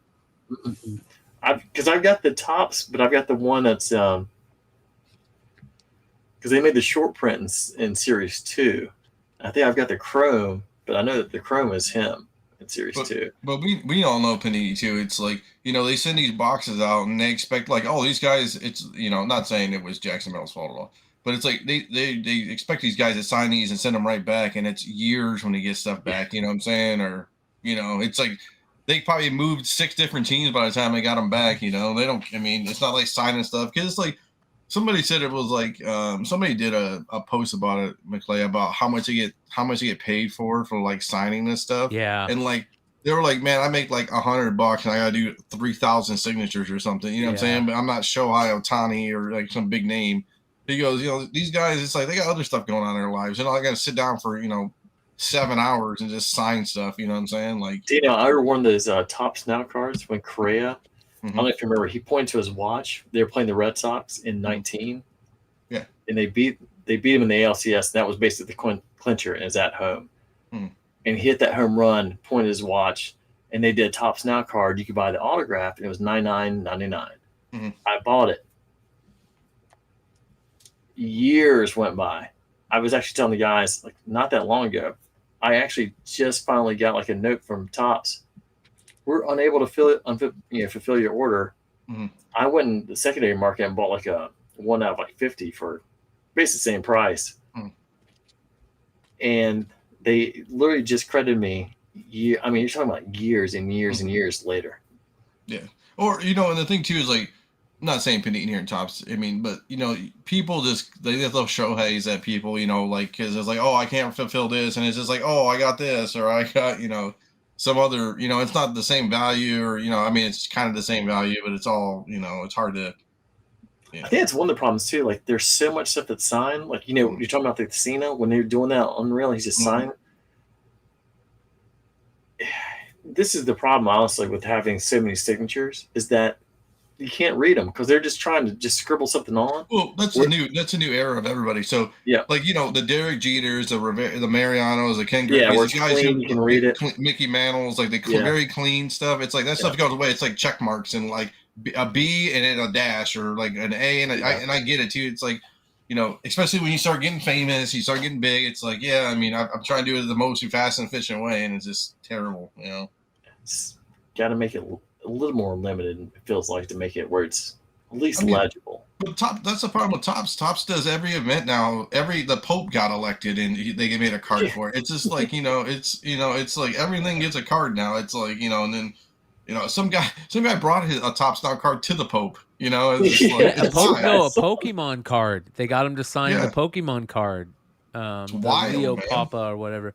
But so we had a drama alerts story not too long ago about Rob Liefeld with the guy who won the like cover contest where Rob didn't use it. Yeah, where Rob didn't use it, and it's this whole thing is getting even crazier. Like the Comicsgate guys are starting to get into it because John Malin is a Liefeld guy, and it's just getting crazy. And online it continues.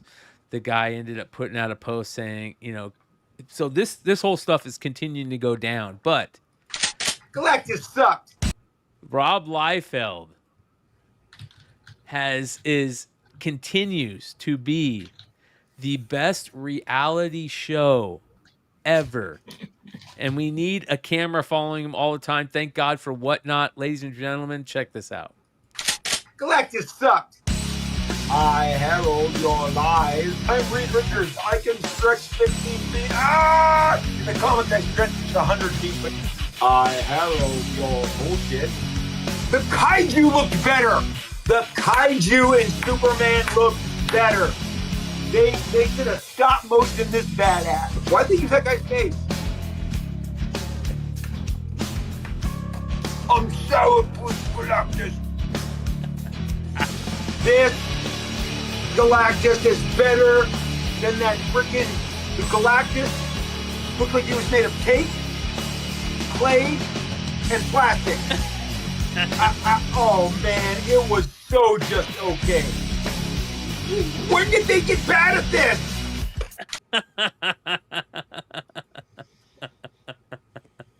I fucking love the goat, baby. The fucking goat, dude.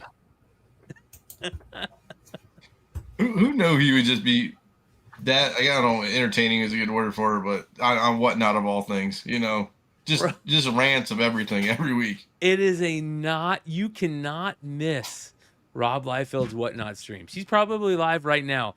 And if he is, we should be watching him. Is he live right now? Let us know, because he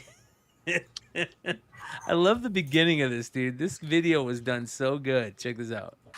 Galactus sucked. I gotta restart that. Galactus sucked. Galactus sucked. Galactus sucked. Galactus sucked. At one point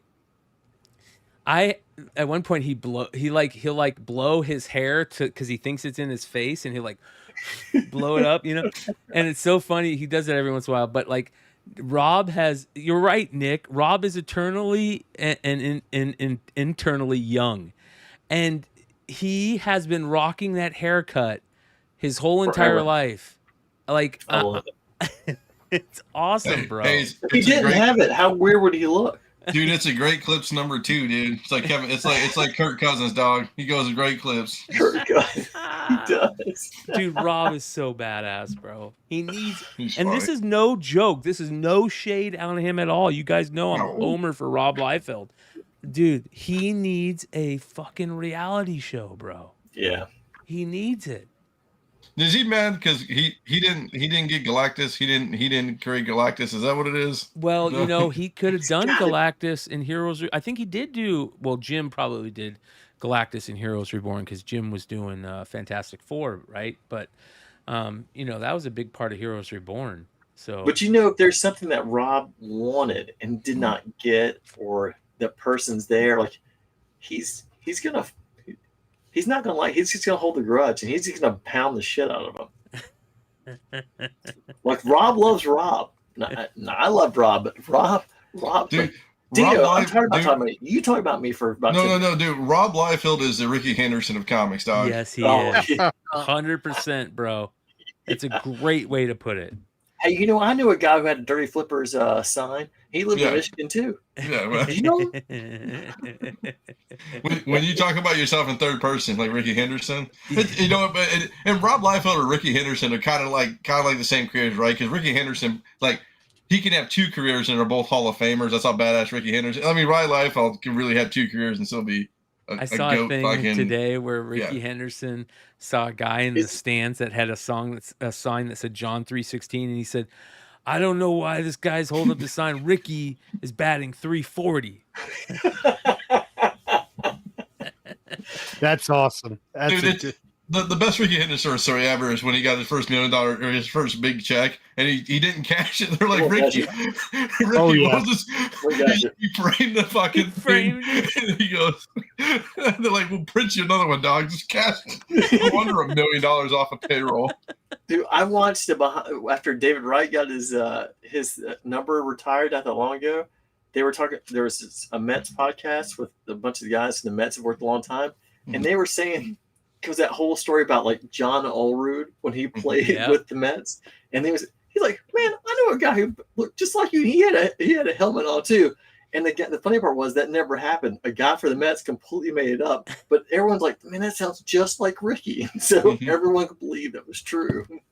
And they were telling that story, it was never true, but everyone swore it sounded just like. That's funny. All right, this is a major drama alert story right here, you guys. Do you guys see this? Alien 4K remaster painstakingly adds Sigourney Weaver's bush back into the print. Thank God. It's all about authenticity for me. Does Sigourney Weaver actually like the post? Because I've been now everything feels like it's right in the world. We can finally move on as a country. It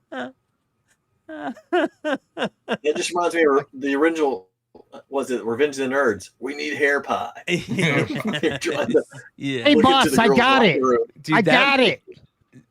That Revenge of the Nerds was the first nudie movie I ever saw as a kid. I remember That's why I'm like, I remember that distinctly. Bachelor party, bro. I remember my Bachelor dad party. telling me to put my hands over my eyes, and I did this, you know. Come on, Pop.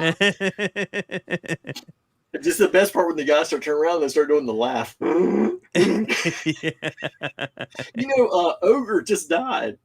Oh, bro, that Oh, no, wait a sucks, minute. man. Did He was die? signing no, I just saw stuff. a picture. He just got his birthday. He just looked terrible. That's why. Yeah, he just was at Toledo Con actually. Yeah, because the guy from Bloodsport from Revenge of the Nerds. Star Trek fans. Yeah, bro.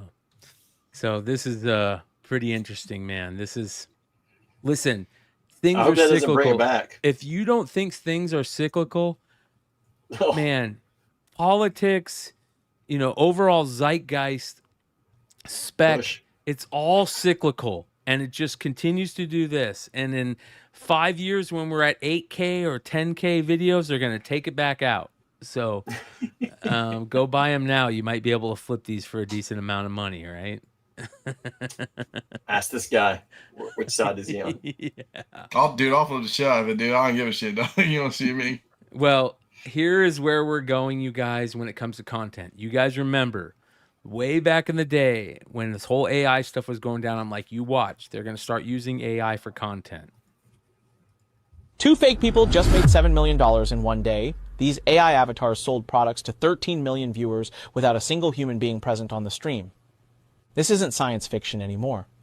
Luo Yonghao, a famous Chinese seller, created an AI version of himself that hosted a 6-hour shopping live stream. The avatar looked real, sounded real, and sold like crazy. The technology behind this is mind-blowing.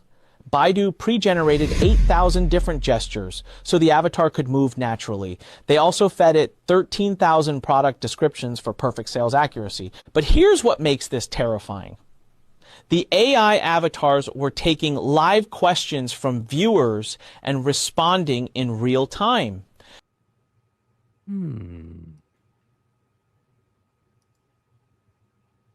I mean, they could do it with us. I mean, we have so many hours on YouTube. I mean, it's like Rogan, right? Dude, you hit it on the head, bro. Dude, you hit it on the head, man. You have so many hours on YouTube, dude.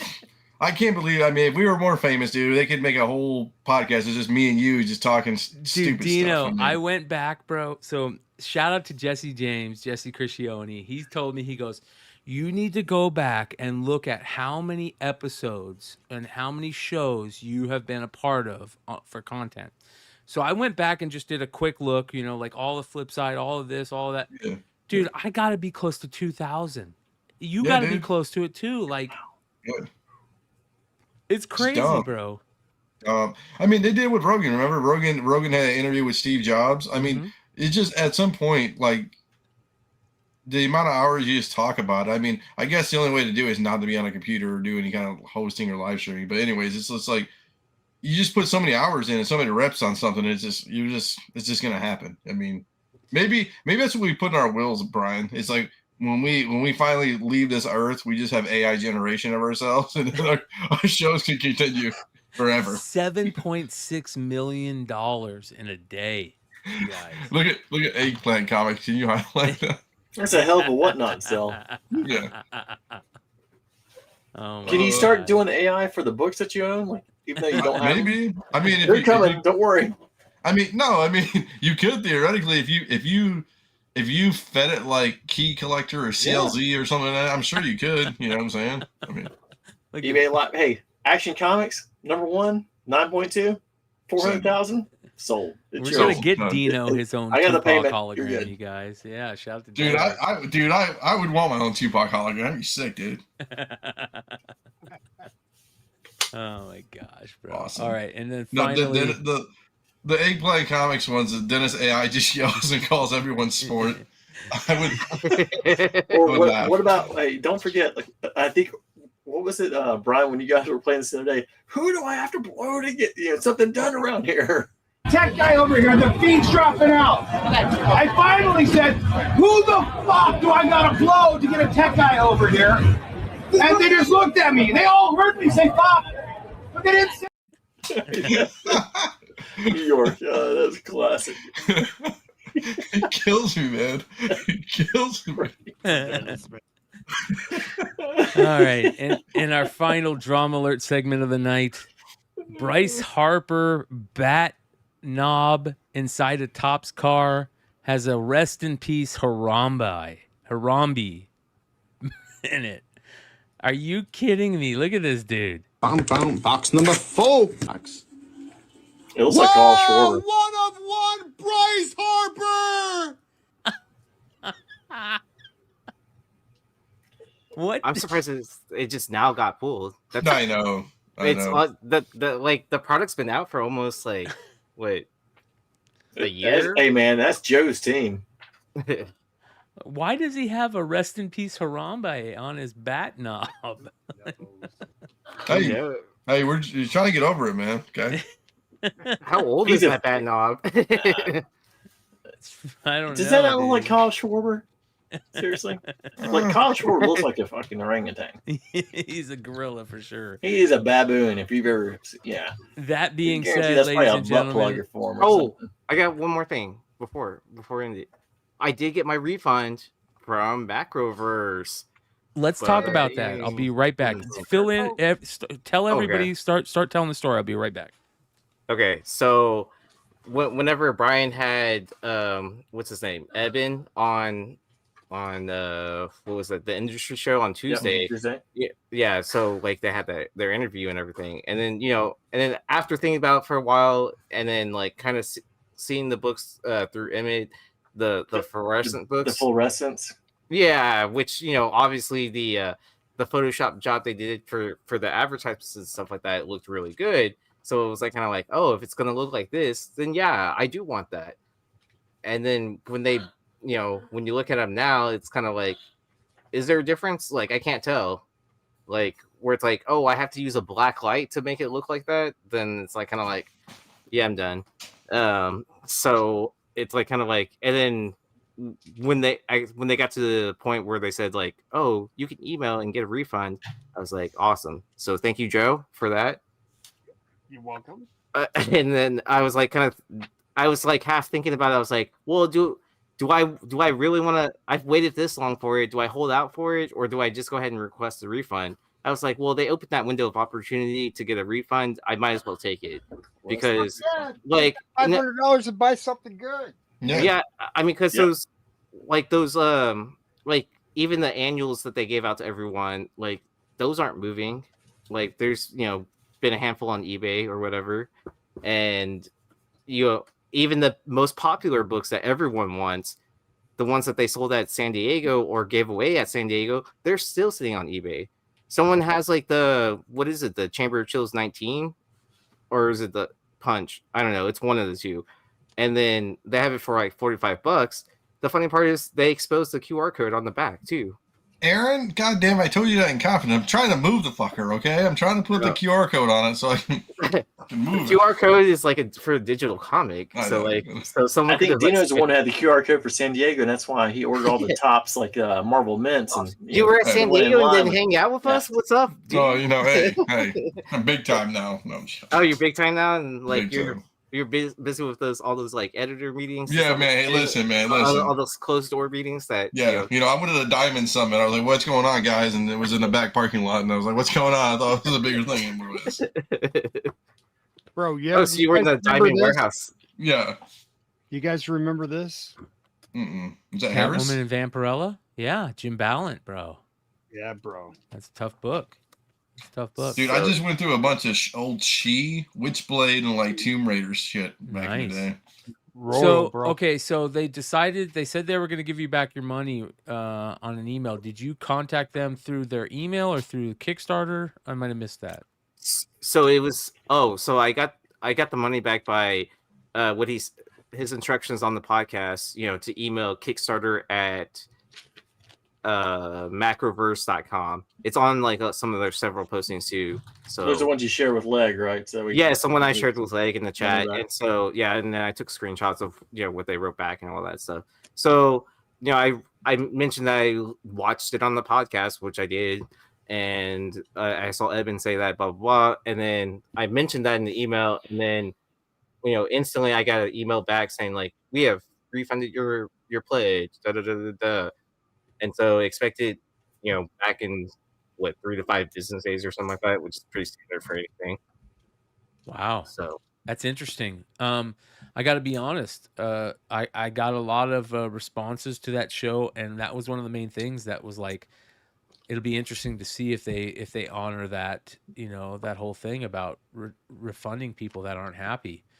And I got to tell you, I didn't think they would, but I will say this: if they do, man, big ups on them, because that was the one main thing that saved them. If they're willing to refund those. Oh, and then if you're on the opposite thought and you're going to buy it, it's not my fault that I passed the bag to you. Yes. There you go. Yes, because that will be they'll allow somebody to jump into the Kickstarter for that, which will be interesting. So, hey, you guys want to see something cool? Before we do that, hold on. Let me get out of drama alert here, Hood. 1 second. Here we go. We're stuck. You hear me out there?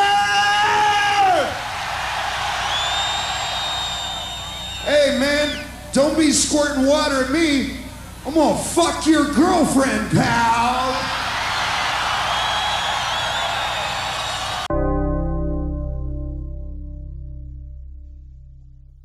All right, ladies and gentlemen, that was drama alert. Thank you for joining us. Okay, Hood, what do you got, brother? Let's see the good stuff. All right, let me go. Let me see. So, I picked this one up. This Lenzner autograph, old school. Ooh, I picked that one up. Lenzner. Look at that's that awesome. numbered. Look at this one. Oh yeah, 1996. bro. Amanda Connor. Yeah, I love it, bro. Where'd you I like get all these, these? Are these authenticities. You see that? Because that makes it look really legit. Limited 6.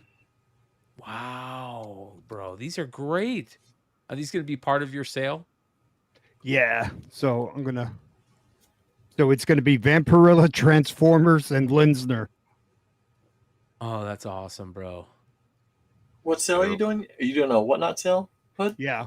Did you Look schedule how it yet? good those are, Not bro. yet. Hold on. Hold that Dawn back up. Hold on, the one that you just showed. Hold that back up. Is that signed? Yeah. Yeah. Look how beautiful Your that hands is. are- yeah, That there you go. signature, bro. That's a Oh my really nice God. sig. I don't know if I would sell those, Hood. I would want to keep those. I'll put it in buy it now. Oh my gosh. I've got like 3 or 4 of these, and then Wow, that bro. Those are beautiful. hey, Wait, look at this so one. when you say 3 or 4 of those, is it 3 or 4 of each of those? Yeah, pretty much. What are you Hey, doing look at this. selling these? Look at this trade, dude. You ever seen Oh. this trade? Oh my god. What kind Bro. of stuff do you have for No, just play.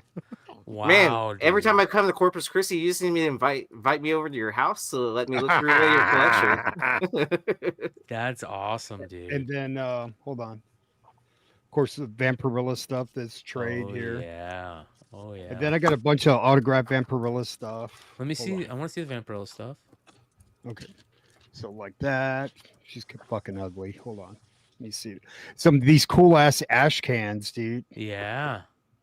And then hold on. Let me find a good cover here. Some, of course, Perillo. I got that Love whole it, run that Perillo. Stein had in the Dude, Stein pack. That early Dynamite stuff is so dynamite, man. Adam Hughes. Ooh, I love that one. Yes. That's kind of current. That's Shannon Mayer. But these are old. The Paris hemorrhages. Comics, yeah. And then Hood, does your wife know about all these? no. Shush. Billy Tucci. I didn't see Got a anything. Nate. And then some Lenzner goodness here. Oh yeah. I'm changing out all the bags and boards on these. Sure you Look at are. that Lady Death. Hold on, I want to see the Lady Death one. This one? Ooh, look at that. So foil. Oh man. And I got some crazy Lady Death. Look at this foil one, dude. You ever seen that one? Shit. Oh, that's sick. Look. Hood, That's when what are foils you were doing? You're foils. crazy, bro. Look at that. Mama. Good Lord. It needs a clear Mama. backing board. Where's Hell Destroyer? Yeah. Yeah, I'm gonna do that. I'll do the clear backing board. Mama. And then you remember this one? Oh yeah, dude, you shouldn't sell that. And then You shouldn't sell some more Adam Hughes. And then I've got another one with like 6 SIGs all over that. Hey, I think Solo Wiki put a J. Scott Campbell. Good point, Hood. Are you funding a new car for your mother-in-law, like a hearse or something like that? I should, dude. A sightseeing hearse. That's cool, bro. Ooh. How about these? Oh, what are these? Oh wow, look at it. Oh wow. What are those? Those must be comfortable shoes. So these are the brand new Jaw 3 shoes. And then it's Are they sidelined for half a season too, or I guess so, right? But Those it's are one of pretty those dope, dude. it's one of the with the artist collab where they added the A, and so like this is his like new so model the swish is like a J and that's the A? Yeah. All right. Well, So if he's in Memphis, I guarantee that they should put some blood on it if it's a Memphis shoe. Right? It'll get some on there. I don't hear the bullets. Does it come with bullets? we were showing these earlier. We were talking about these Nate's original art cereal boxes. And ladies and gentlemen, I want to bring in the one, the only Nick Barrucci from Dynamite. And Nick hit me up and he goes, "Hey, I got an idea for this whole thing after watching Nate's original art thing." Let's hear it, Nick. All right, so I got my Friday art shows every Friday at 7, as Bryan has pointed out. And we do really good time payments, 20% down. We let people pay 30, 60, 90 days. But if you need more time, we do it. So he was talking about the cool Jay Lee art. Now, I have a Facebook page also called The Original Art Experience on Facebook. Feel free to join, everybody. And we were doing a 500-member giveaway that'll be on the experience this Friday. So I figured between doing the regular giveaways, the Facebook page busting 500 members, and Nate's talking about how he really enjoyed the Jay Lee stuff, I thought, why don't I give away this Friday a Thundercats 7 Jay Lee cover? Wow. So Friday at 7, no purchase necessary. Just come into the chat. We'll have a code, and that's what I'm going to give away. Bro. A cover to Thundercats number 7 by Eisner Award-winning artist Jay Lee. That is awesome, dude. That is great. Hell yeah, bro. Awesome. Hey Nick, I want you to sponsor my Vampirilla show, bro. What do you want me to do? Send you some free giveaways? I saw the sweet Vampirillas too. Well, I got you want a couple of long boxes of Dynamite Vampirillas dating fucking like. How old are you? I'm old. I'm old, man. Like over 25 years, like 20 years. I'd say 20 years. Well, Nick, I just shared to everybody the EXP YouTube page. Also, you guys go check out the EXP's the original art experience on Facebook group. I'll put that in the description. This is where you guys are going to be able to go check it out. Upcoming this Friday. He always does really good art sales on there. That's the place to be. But hell yeah, man. You want to see a few other things that'll be on sale on Friday? I do. I might be late to the Hot 10 this Friday then. All right. The show's only from 7 to like 8-ish, usually 8:30, never later than 9. Perfect. What time zone though? Gil Kane, Green Lantern number 11 will be available on gosh, Friday. dude. Gil Kane Green Lantern stuff. Number 11. Wow. I almost feel like Nick is hiding the Emerald Dawn number 1 cover behind the wall somewhere. Yeah. Like, you never know. That's awesome. And we'll also have Ultimate Black Panther cover by Mark Bagley. Ooh. That's beautiful. Steel Cartel says Also- he is subbed up. Cool. We also have this Mark Bagley Space Quest with Space Ghost and Johnny Quest and Thundercats Lost cover. Wow. We'll have this Miles Morales Spider-Man cover. I'll have Spawn 351 Brett Booth page. Brett Booth. These are pure pencils. Man. Spawn's new costume, first appearance. Oh, wow. You never go wrong with Brett Booth. Luke Ross Witchblade double page spread. Whoa. Hey, do you take do you I don't know, children, like small children or payment? Like, would you take, like, you could send them off to like another country and sell them for, like, you know, a couple rubles here and there?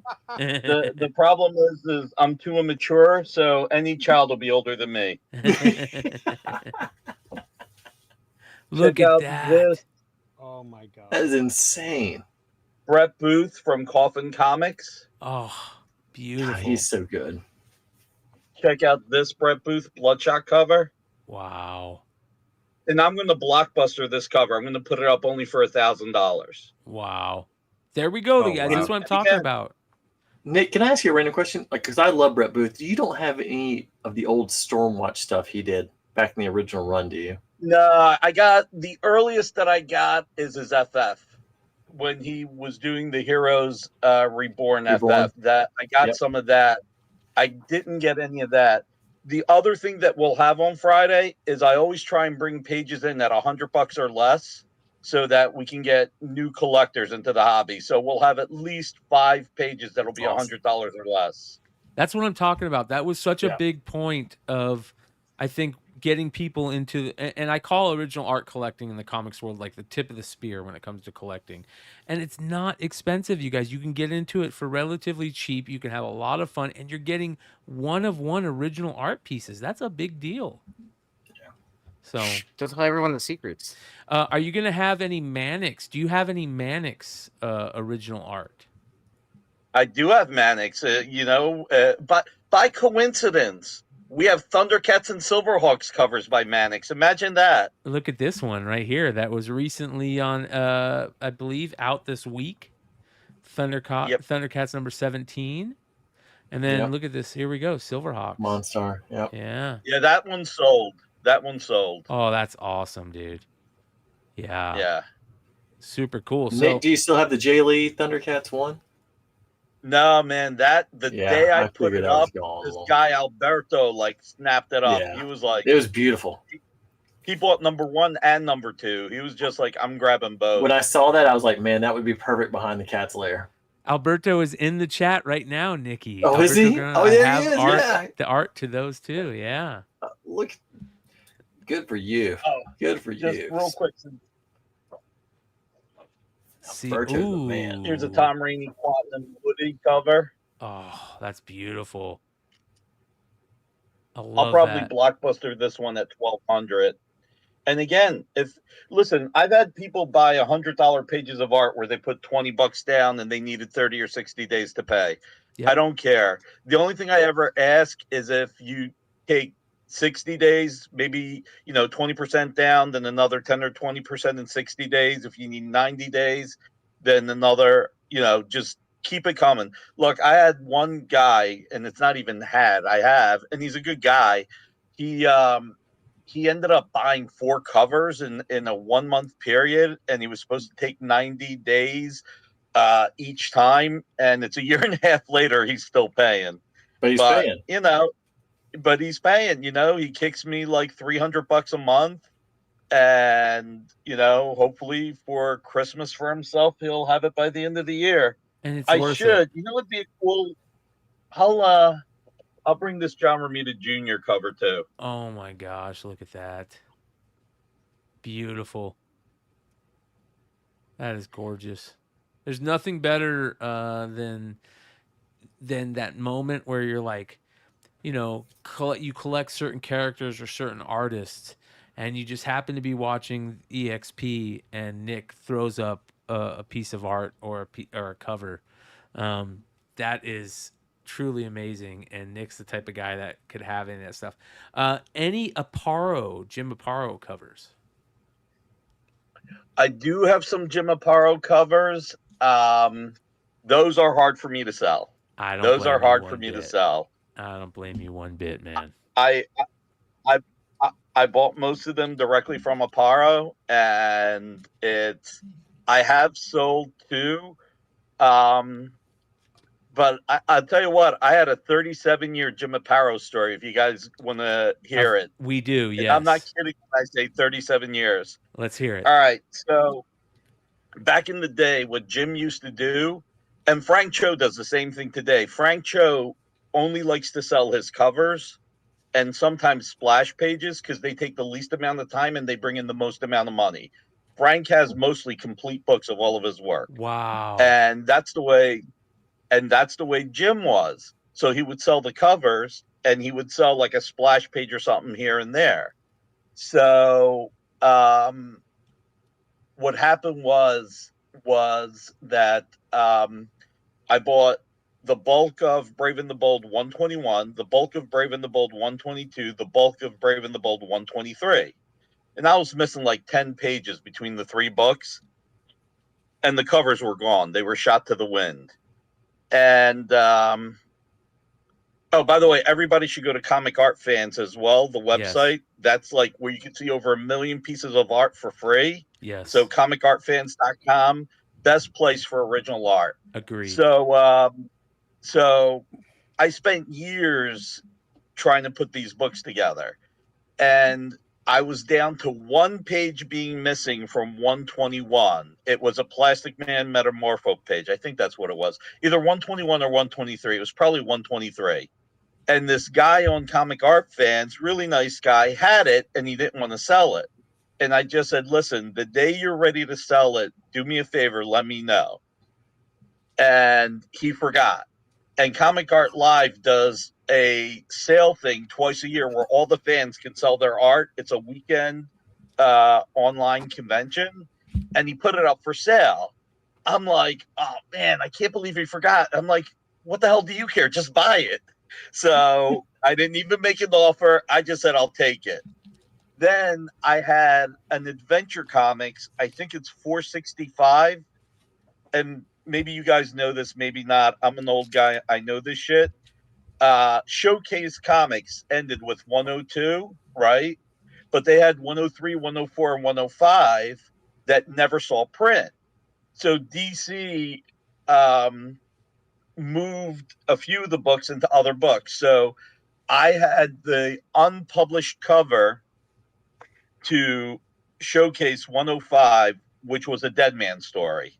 But then I had the right Adventure up my alley, Comics. Nick. Right up my alley with this Dead Man stuff. Well, and I had an Adventure Comics with most of the story plus unpublished pages. But I was missing one page. And so this is, talk about, you want to hear dumb friggin' luck? So I buy this page of Adventure Comics. I think it was 461 the same weekend. And it's from Rob Hughes of Archangel Comics. And I'm like, yeah. So I post on one of the fan sites that I was on. And I was like, I can't believe I just completed 2 books, one of which completed a trilogy. So I'm sitting there like happy as pie.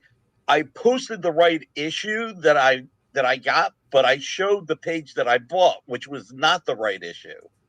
So somebody Facebook messages me and he goes, hey, you're talking about getting this page. You're not showing that page. And by the way, I own that page that you're missing. Oh. I'm like, son of a... And he goes, look, if you're really only missing this page from the entire book, I'll sell it to you. Oh, and cool. I was like, cool. That's again, I didn't haggle. Cool. He gave me a price. I just said yes. So then this is where all this shit gets even trippier, okay? Then I did a trade with this guy, Rich Donnelly.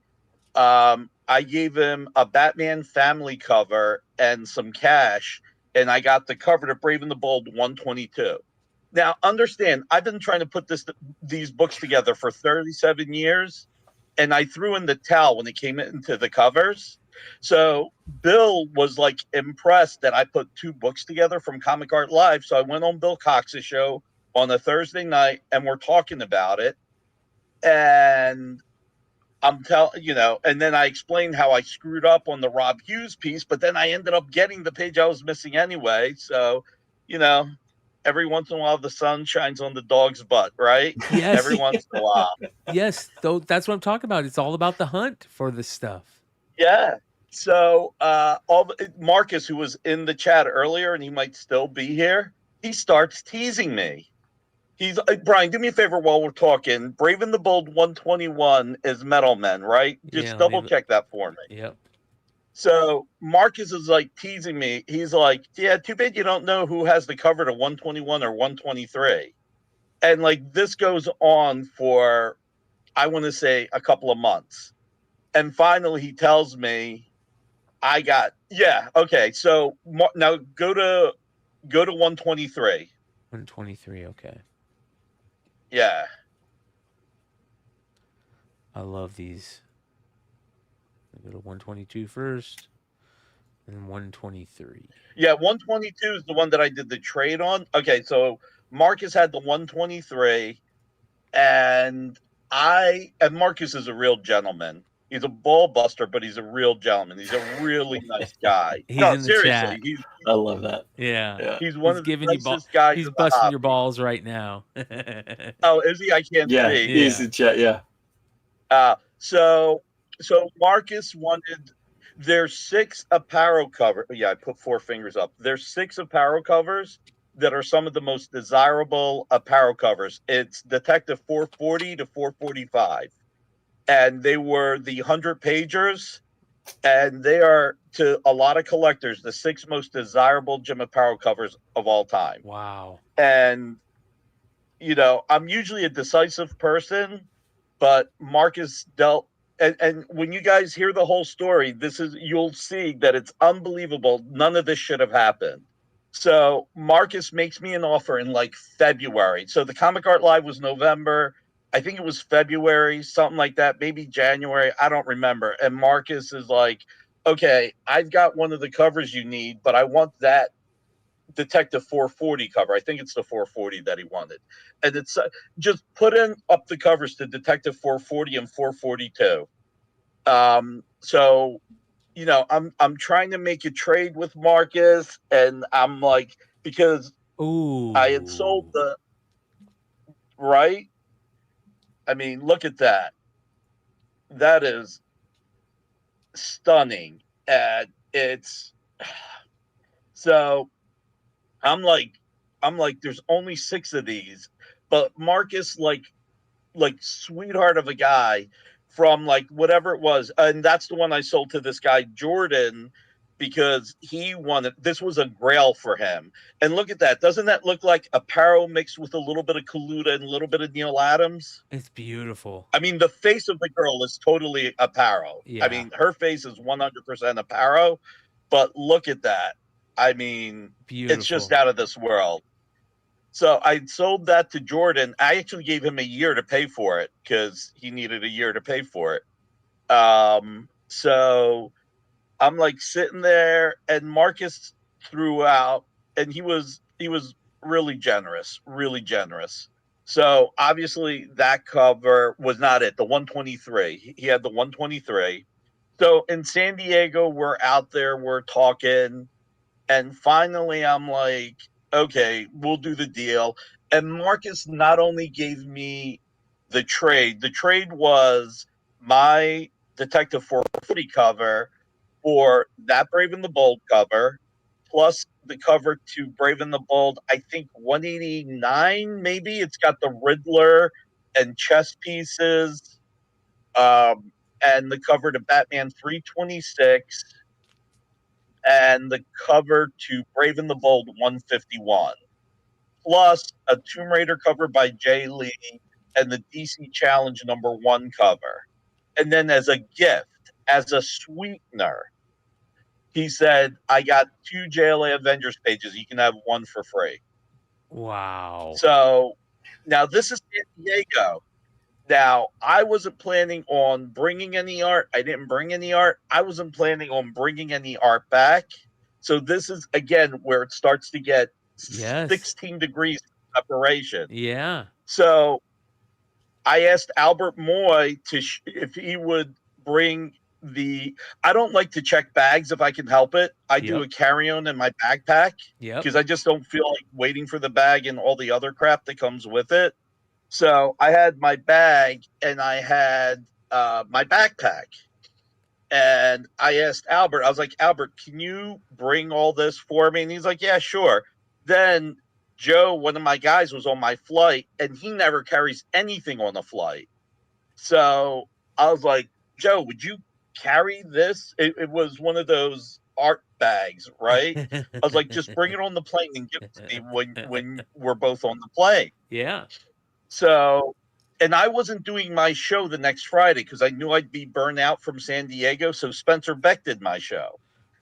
So keep in mind, Albert was supposed to bring all this art back, including the 123, which would have taken 2 weeks for me to get it. But because Joe's on the same red eye with me, he was able to take it on the plane, give it to me, and then I had all three things. So that's huge, that man. Friday, I'm not on the air. Spencer Beck of the Artist Choices, and he's selling stuff. But I told Jay and Kyle, I was like, listen, put me on the air. I want to thank Marcus live, right? So I go in the air. I talk about the story. I talk about how I got here. And I said, look, I never expected to get any of these covers. I can't believe I got the cover to 122 and 123. I'm happy. I'll never get the cover to 121. That's okay, because it was in a black hole collection. And Spencer goes, is 121 the one with the metal men? I said, yeah. He's like, oh, I know who owns it. I sold it to him when I was Jim Aparo's rep. Mike Harlan, the editor at DC, owned it. Wow. So Spencer called Mike and said, look, Nick Barrucci owns the complete issue to 121. Would you be willing to sell it? And Mike said, you know, it's funny. I'm retired and you're hitting me at the time where I'm looking at everything, talking to my wife about how I should sell a few things and we should travel the world. That is now, think about that's what you do for it. Yes. Amen. So took 37 years to put all of this together.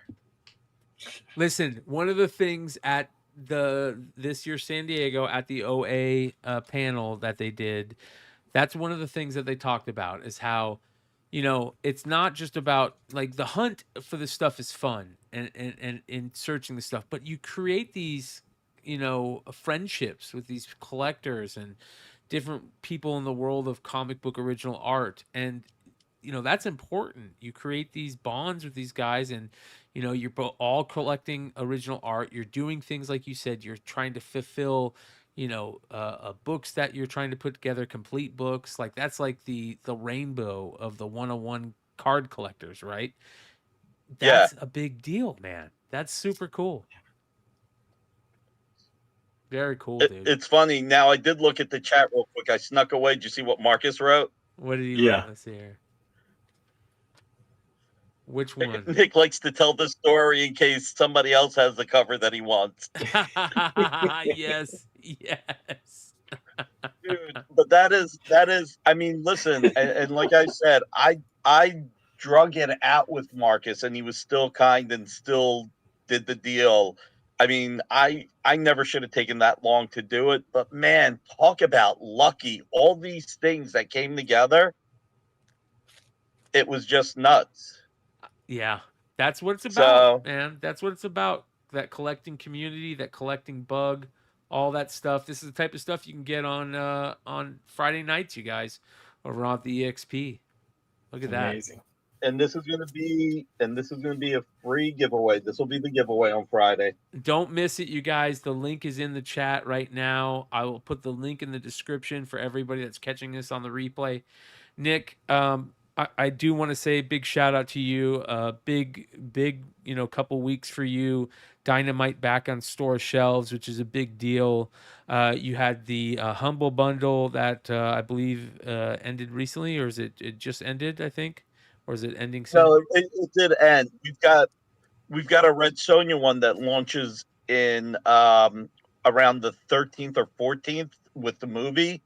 So, but that's a big deal. Yeah, man, look, it's been it's been a rough ride.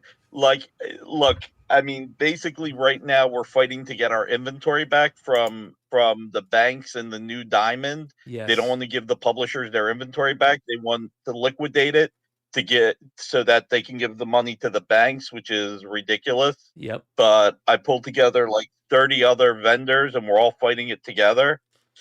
And look, if we get the inventory back by February, everything will be back to normal. You know, I got you guys. I assume everybody's seen the Shawshank Redemption. Amen. Amen. He had to go through 3 football fields of shit to get free. Yeah. I got, if I'm lucky, 6 more months of shit to get through to be free. Oh, if shit. I'm unlucky, if I don't get the inventory back, it'll be by the end of next year. But you know what? Compared to some people in the world, I was really lucky. I did a lot of things that I needed to do. Didn't have to lay anybody off, even the 3 months where we didn't get any money. All the creators got paid. And now we're just getting through with everything. I've got a great team. And I found out I have more friends in the industry and when I say I have more friends in the industry than I knew, I'm talking about real friends. Yes. Like there were like Humble Bundle, they contacted me. They were like, okay, we know you're dealing with a lot. How about we redo your 20th anniversary bundle? And this way it'll make you some money and you don't have to put anything else together. And they're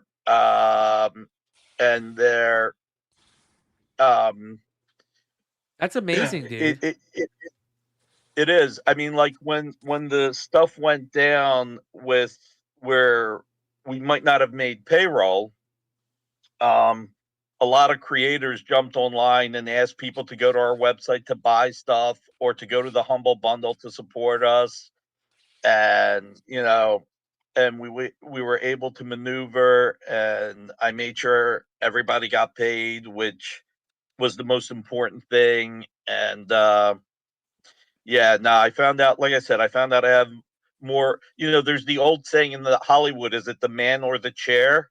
And it's almost always the chair. What I don't remember who it was, like Peter Guber or somebody who was in charge of Columbia. He said when he was in charge of Columbia, he got the best table, he got everything he wanted. The second he wasn't in that position, all the perks left. Yep. And when you're going through some stuff, I couldn't believe how many, not just acquaintance friends, not just colleagues, like people that were like, we're going to back you, we're going to support you. Yeah. And it's, in San Diego, we had a great San Diego with all the announcements. They were like a year in the making. It's not like they all happened at once, but it was definitely like, it was that feeling of, all right, we're showing the world we're here, we're still strong, we're making it. We've got a really good year next year coming up, and people are also Bryan, rooting for you. Great. Yeah, Nick, people are so rooting for you. They know that you're a comics guy. You're one of us. Like that saying is, you're one of us, and that means a lot. And you're about this hobby. You're about this art form. You're about the media. You're about the history of the art form. That's important, dude. And people love Dynamite Comics, and they want to be able to go to their comic shops and pick up Dynamite Comics. And I'm really looking forward to what this year has to offer and the future has to offer from Dynamite and Dynamic Forces, man. I'm really pulling to see more Dynamic Forces stuff out there, and I think that's an important thing. And we talked about it the last time you were on about you're gonna have a big October. We're looking forward to Harley Quinn and Elvira. Over here at Beyond Wednesdays, we made a big jump on that Harley Quinn and Elvira. As soon as we heard about it, I reached out, and we have something really special that we have planned for that. So I'm sure that a lot of people feel the same way. And, you always supported Beyond Wednesdays from the jump, and we can't thank you enough for that, man. Oh, yeah, dude. My pleasure, guys. My pleasure. Thank you all. I'll let you guys go do the show. Thanks for letting this old man talk for a little bit. Get out of here, bro. And you're the best, Nick. Exactly. Get off your lawn. Nicky, you're the Take best, care, brother. guys. We'll talk to you soon. Love you, brother. Good stuff. Nicky Barrucci there, one of the good guys, right? I mean, I got one more cover. Ooh. Okay. So who had cover of the year last year? Panosian? Was it Panosian? Mm-hmm. Uh-huh. And what do I always say, dude? That like, what does he put on the girl's face? The freckles in the eyes. Man. Right. Yeah. Bro, I totally forgot about this one, bro. Ooh. Look at the freckles, bro. That's awesome, dude. Mama! Look at that, Crossover, dude. old Are you school. fucking serious, Wow. dude? Bro. That is a good cover. Yeah, man. Oh. Yeah. I'm How gonna, can you not love? dude, I'm going down the rabbit hole on Panosian, dude. I know, dude. I know. Dude, he's got some great fucking covers, dude. Well, I before we end the show real quick, you guys, I want to go over F.O.C. selections. Shout out to our boy Lefteros, who's got Absolute Batman number 12. It's got the glow-in-the-dark foil variant by Steven Subic, and that's going to be a big book next week, cover D. Batman Day 2025, Batman Year 2 number 1 has got a Todd McFarlane cover. That's sounds very interesting. It's a foil variant. And then Captain America number 3. I don't know if you guys saw this, but this is very interesting. It's got a Doom cover on Captain America by Chip Zdarsky. Also story by Chip Zdarsky. That's going to be good. Edge of Venomverse number 1. Okay, this is an important book that I really want to talk about here in a little bit. First appearance of Puppy Venom, Exorcist Venom, and many more. And then Everything Dead and Dying number 1. This is cover A by Jacob Phillips. Look at this. New series about a sole survivor of the zombie apocalypse in a rural farming community. That's crazy cover right there. The Undead Iron Fist. Introduction of Danny Rand as the Undead Iron Fist. That's a Will Spartaccio cover. Ultimate Hawkeye number 1. Get the Earth 6160 Ronin first appearance in this. Oh my god. Yeah, it's kind of interesting. And then you have Batman Day books coming out. This is the Absolute Batman number 1 Batman Day variant, Nick Tragotta. And then shout out to our boy over at Economics and Comics. That is our boy Billy, who always does a great job. Go check out his page, economicsandcomics.com, for his pre-order bundles. You got all the Absolute Batman stuff, Absolute Superman stuff. You've got a really good... Oh, man. Which one? You're passing up that Superman, the This Book one? of L. Yeah. Yeah, dude. Yeah, that's a cool one. That's right a there. badass fucking cover, dude. Dan Mora, dude. Hey, he's doing a CGC signing Is here a he? little bit later. Dude, click and on he's that got one, There are Brian. 25 remarks available. Wow. Dude, that's really fucking good, dude. That's Everything great Dan Moore does is Superman. good. He's awesome. Great Superman. Way underrated. Yep. Wow. They're doing a facsimile of 635. God damn it. Yeah, but I love the blank edition. So that trade dress is so good from that era of Batman. I got to get the Red Hood cover. The I know, superpowers. right? Yep. Alex Savick. You got a blank of that Batman Day one, Absolute Batman also. You got these weird retro Halloween mask ones they're doing that are so terrible, but the Doctor Doom one we'll see in a second here is not too bad. Greg Land, Birds of Prey, which I can't stand the Black Canary, but look how good that Oracle is. It's a good looking cover. Bro, those glasses, dude. I know, dude. She is Mama! smoking. Holy cow, dude. All right, let's continue here. Blade Runner Black Lotus Las Vegas. You got a Kale New one right there. That's interesting. Collects it. Blade Runner Las Vegas. I know, right? All right. Remember you were talking about Stitch, right? And speaking of Dynamite Yes. Comics, we had Bro, Nick they're on. putting Stitch on Captain. I'm telling you, these books are going to be fire, dude. But okay, that's a good buy in $4.99. Yeah. Not like Yeah, the it other was- one. At least Yeah. it's not like $10 like the other one or whatever it was. Bro, that's gonna be bro. They want kids to read comics, bro. I think they figured it out. Next, they're gonna put Labubu's on there, dude. Look at this one. Hold on. There's a Michael Cho variant.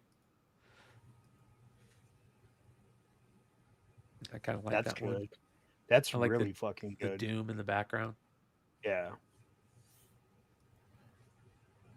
Look how bad Oh this is. God, dude. Look how That looks like a fucking old school cereal box right there. dude, that looks like an old school serial killer right there. Look.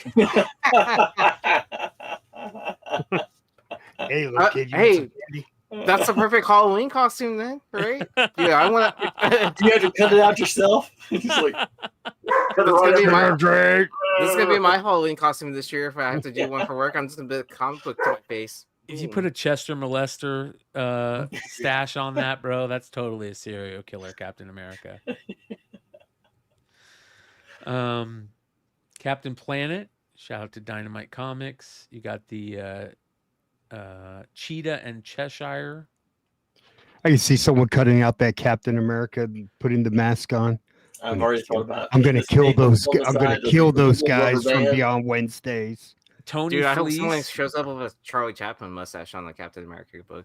Shout out to the hardest working man in comics, Tony Fleece. He's got a cul-de-sac variant cover. Cul-de-sac, such a great book. Number one. Is that the one that had the horn or whatever? Like Yep, the the stake, the stake through. Yeah. It. Yep. Like 36 of them. For like Yep. if you ordered, was it 500 or Yeah, something? if you were one of the first stores to order 500 copies, the first 36 stores to order 500 copies got the one of one stake. They did different stake sizes in each one, so they're all. I think I they're really all like one to of know if them. actually 36 of them were ordered, like I 500. want to from find the out. store. I told Dinesh when we saw him in San Diego that as soon as they start sending those out, we want to have either Dinesh on for it.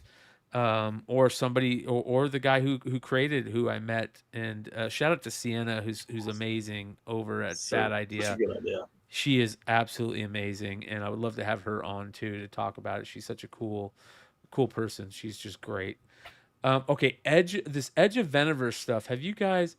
I'll talk about that here in a second. We'll get into it in a second. Look how bad this Alex Ross cover is. You guys know Alex Ross is the GOAT to me. You know, he's top 3 greatest comic book artists of all time to me are Alex Ross, Frank Frazetta, and Wally Wood. This is a rough Alex Ross piece. See, the problem is his timeless variants are always like meh, right? Yeah. But I think it's what it is like you have to see the full image of what he's actually drawing, because it's usually like a giant mural piece, right? That's because that's what he did was his first timeless piece. I mean, individually, if you look at each of the characters individually, you know, some of them are like meh, but as a whole composition, I think it's a lot better, right? I hope so, man, because that was rough. G.I. Joe's got a book we're going to talk about in a second for 320. You got Hero Trade, speaking of Bad Idea, Hero Trade Project Chimera #2. Let's see here. Let's continue on. This is interesting. This cover kind of caught me for a second. Common America.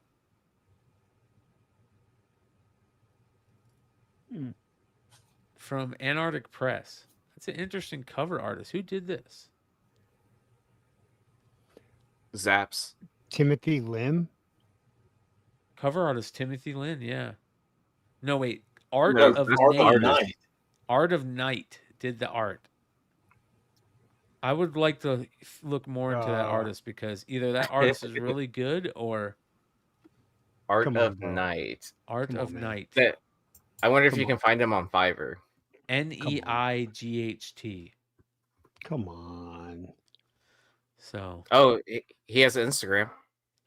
Let's see. Take a look. Here, I will. We're on the case. I got We're on the case, fellas. Oh, you got it? Okay. Ooh, that one's really interesting. The sepia stuff that he does. Oh, he looks like he does card art. Or she. Very anime-ish. But that Common America cover is really good, dude. find that. There we go. I like that cover. Oh, anyways.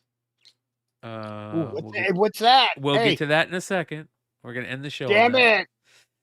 Jay Stevens, local comic shop day, EC Catacomb of Torment foil cover.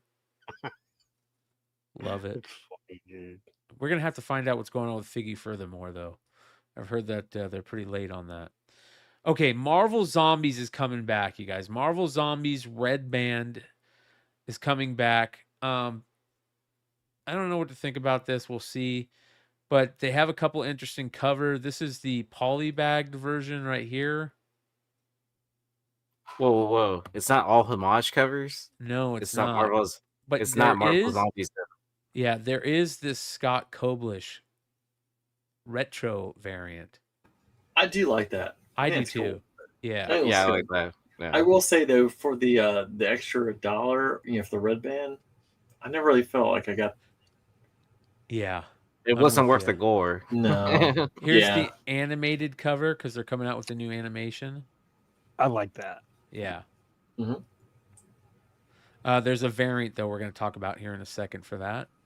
Monster High #2. Are they still going to do a Marvel Zombies animated? Yes, Disney that's Plus? what they're talking about. Yeah, that's coming out. Oh, now we can get this mask too. So another one. But this is better than the Hawkeye. It is a little bit better. Yes, a little bit better. You've got Simone Bianchi, Doom. You got a Nubovich, Poison Ivy. There's gonna be a gang of people that like those Halloween mask covers, and they're gonna like surround us at a convention. Yeah, at a convention, like one of us. Hey, yeah, you gotta watch out at New York City Comic Con, Brian. This feels unfinished to me. Yeah. It doesn't feel finished, right? It feels a little off. No, it feels like they added too many leaves. I say Charlie. Yeah. Red Hulk, we'll talk about another one of those. Skull Island, Return to Skull Island. The Rockefellers, got a cover 8 or issue number 8 coming out. Sabrina, the Teenage Witch, Magic Unleashed. It's my boy Dan Parrott. Amen. It's my boy. Look at this one. Kind of like an old school retro feel. Dan DeCarlo. Mm-hmm. Yep. But is there an innuendo in there? That's all I need to know. Silverhawks. Skin Police 2, 1 of 4. That sounds interesting. Sam and Twitch, number 17. All right, this Spider-Verse versus Venomverse. We're going to talk about that in a second, too. Got Star Wars, but who cares? Street Sharks. Superior Adventures Survive. Tama number 2 has a really good Tony Fleece we're going to talk about in a second. HP Lovecraft stuff. Thundercats. And more Thundercats Powerpuff Girls. Toxic Crusaders. Transformers has a ton of second print Jason Howard variants for number 19 second print covers. They got a Ravager one. There's a ton of them. Look at all those. There's an Ikajuri Hawkeye. Oh, they got Bruticus and Superior. Sorry. Yeah, they do. Yep. Ultimate Hawkeye Lyrics Lee. Ooh, good. Man, that was good. Yeah, that one. Yeah, that's okay. Look at this one. Michael Walsh, Ultimate Spider-Man Incursion number 4. I like that cover, dude. Dude, with the magic sword. Yep. Oh, that is Yeah. pretty dope. Yeah. There he is. Going against her. Exomana War. Okay, Voyeur number 1 is coming out. It's on F.O.C, you guys. This is the ash can that we got where we could have got at the Ignition Press event. I sold one of these today, and it went for. There is none of these the ash cans or the ash cans for this. There's none on the secondary market. They're numbered They're all numbered on the back of them. They're super rare. I sold one today. It went for ridiculously cheap. If you were lucky enough to get one of the ash cans at the burlesque event, I think that those are could be decent holds, because I think this is going to be a good series. So, shout out to Ignition Press. Stein's gonna have the best one. Yes, there he is, dude. Is that the one that's numbered to 001 or whatever? Yep. Yeah, he has number 1. Yep. Oh, that's awesome. Dude, even the publisher was like kind of like, dude, I want it number 1. Oh yeah, Philip flipped so cool. out, bro. He was like, "Are you kidding me? You got number 1?" All right. So, anyways, Philip hold on. and his partner. Yes. All right. So, this is a 1 in 50 Marguerite Sauvage for that Superman book. What are you doing? Come on here. I'm a human. Look at that. Oh, that's cool. Right? Does DC have to pay royalties to Big Time Collectibles? All right. What do we have? We have a couple of them that I want to show. I already talked about this one. This is a 1 in 25 Gerard Perel of Birds of Prey number 25. It's pretty good.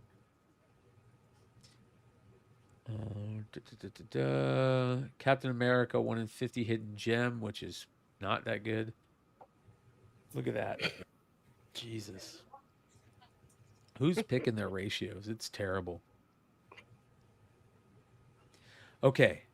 Where is it? DCKO Ash Can for local comic shop day. A lot of talk about this series.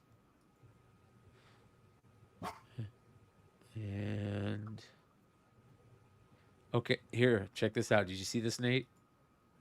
Yeah, I did. Portella Snake Eyes. I didn't like variant. it as much as his first Snake Eyes. I agree with you. Yeah, this isn't as good. I gave Yi actually his first one. I was gonna say. I think Nate just gave me the other one. Yep. His first one. That was the first one he did. I'm wondering if this is the last one. I'm wondering if he's ending because that's 10 issues. It feels like I'm curious. He's starting to do things the same. He did the same camouflage one with Roadblock last week. He did Stalker, kind of the same thing. Yep.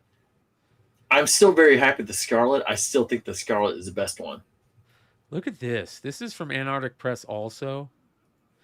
Halloween, black and white Halloween special. Look at that. I love that cover. That's a bitch. Yeah. That's fucking rad. Halloween. Yeah, that's right. Are you sure it's not a succubus? Could be. 350.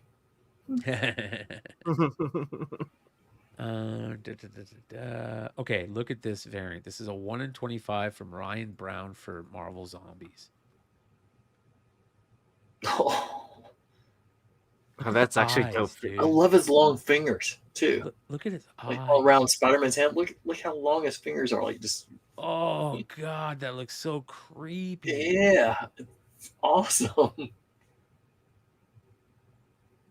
Oh my God, that's cool. That's gonna be a big book. All right, hold on. We got more here. Did you go this way? Yeah, I already went that way. Okay. You got a Doom 1 in 25. Everybody's doing the same Doom covers though. It's all the same. Yeah. See, that would have been a better Halloween mask cover, in my opinion.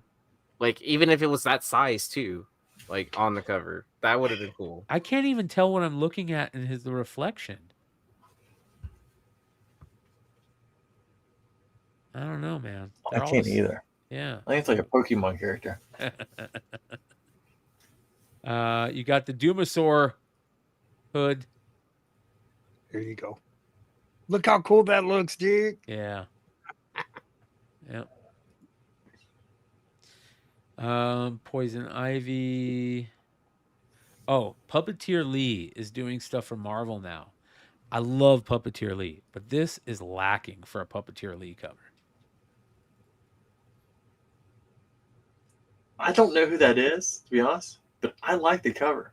I just don't. I don't know enough about Yeah, it. that cover's not too bad. It's Yeah, not but if you- bad, but it's It's kind not of like a Frankenstein kind of.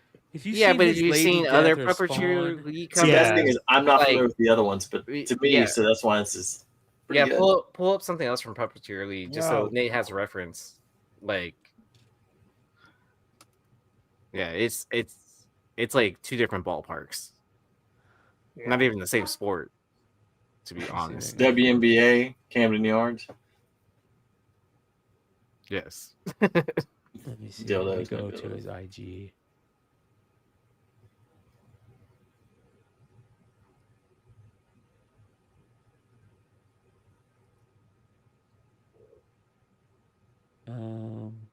Look at that. Like this guy, look at that. Oh my God.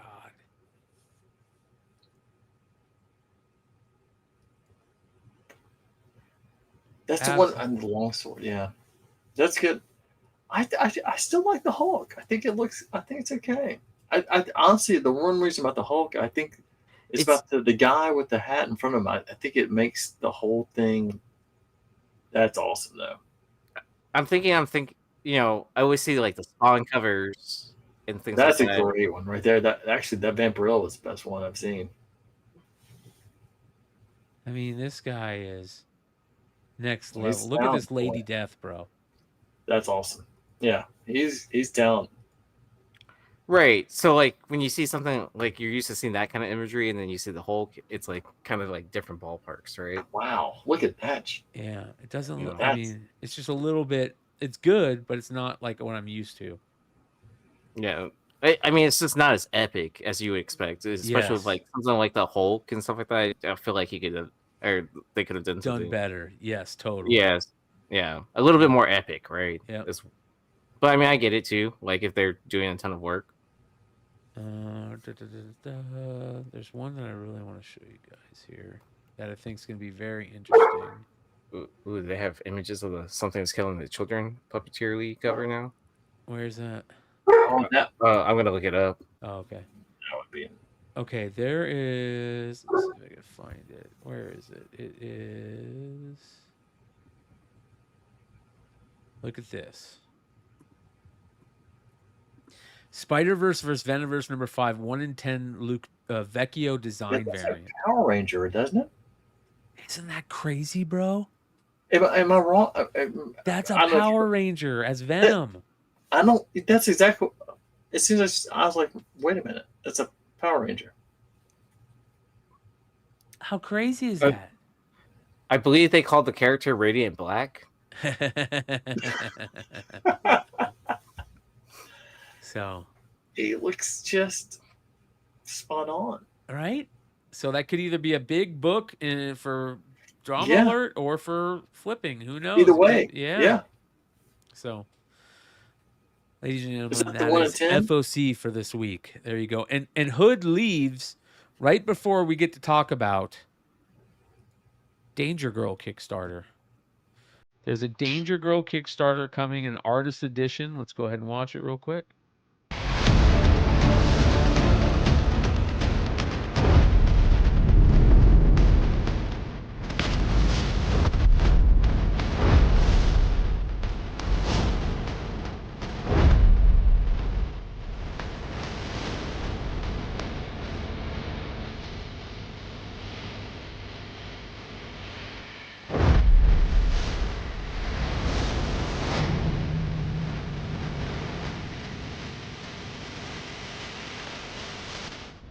Going to be a big deal, right? That could be this could be a massive Kickstarter. Yeah, probably will be. Yep. It's through Skybound.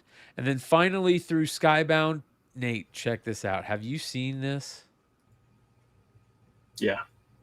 So they're at Skybound, they're doing a series called the Hama Files, the Larry Hama Files of old G.I. Joe books where on here, where did it go? I love that Herb Trim art. Yeah. Oh, yeah, bro. It's the best. They're going, so G.I. Joe, A Real American Hero number 26, Hama Files edition, kicks off a brand new program spotlighting the most iconic issues in Joe history with a special commentary from legendary Larry Hama.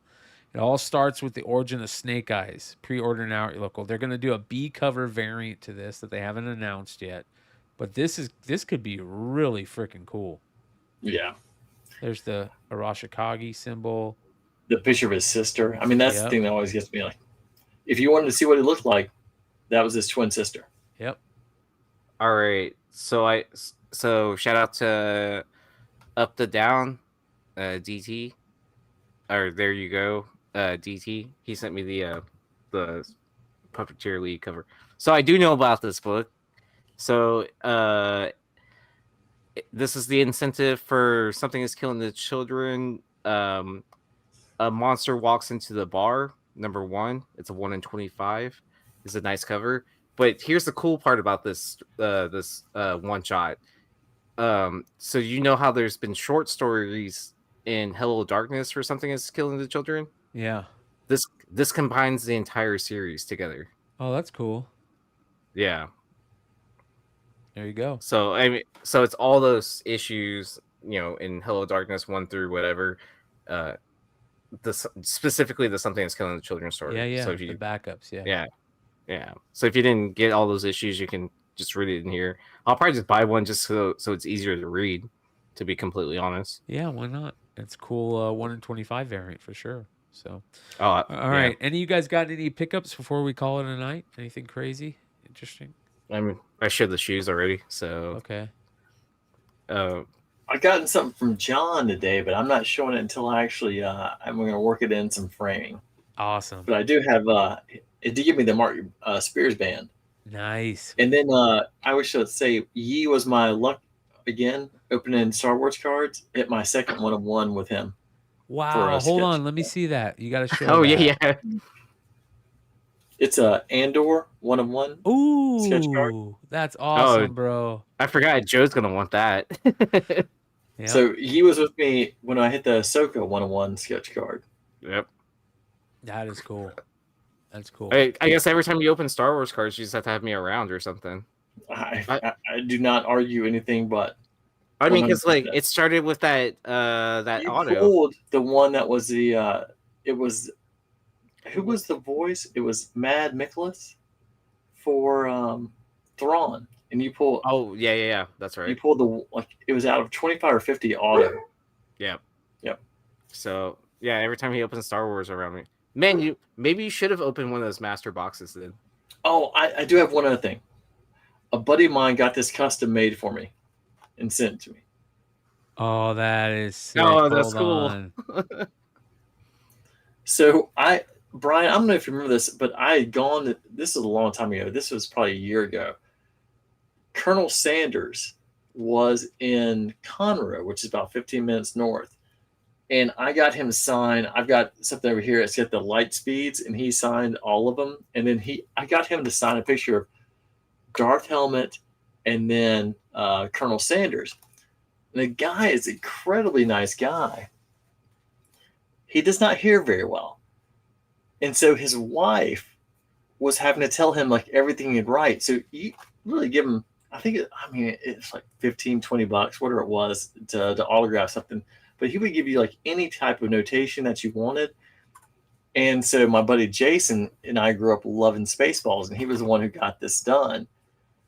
And he does, and so I sent him, or our whole joke was always like, I bet she gives great helmet. And so Yep. I've got them talking. And so I was like, hey, can you put, I bet she gives great helmet.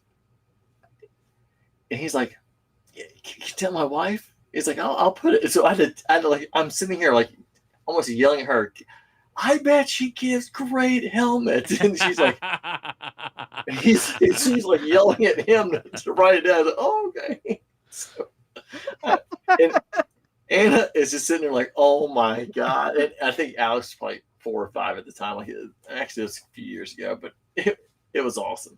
He was such a nice guy because I kept asking him like Spaceballs 2. He's like, something's going to be coming. Nice. I praise in it. John, you got any pickups, brother? Not really. I don't think from all those cities you hit, there had to be something from the airports. Got this. The 1941 Robert Greenwood cover and art. This is number 4, Sparkler Comics. That's So, cool. once I dabble big into, well, not dabble. I'm a pretty serious Golden Age collector. So The when color I looks awesome. yeah, when I hit cons, I try to find something really unique, something different, something I won't find anywhere else. I don't think I'd find this anywhere else, so I figured, fuck it, I'll pick it up. Yeah, that's dope. It's a great looking book. And I couldn't drop off PSA cards today at a drop off event. Why? They were accepting card submissions and tickets. Like I don't know. I called the shop ahead of time because it's like in Nate's area, and I was like, cool, they're doing a PSA drop off. And then I looked on their website. It's like, oh, you have comics, or like cards, tickets. Drop it off at one of our pickup events places. And then nope. No.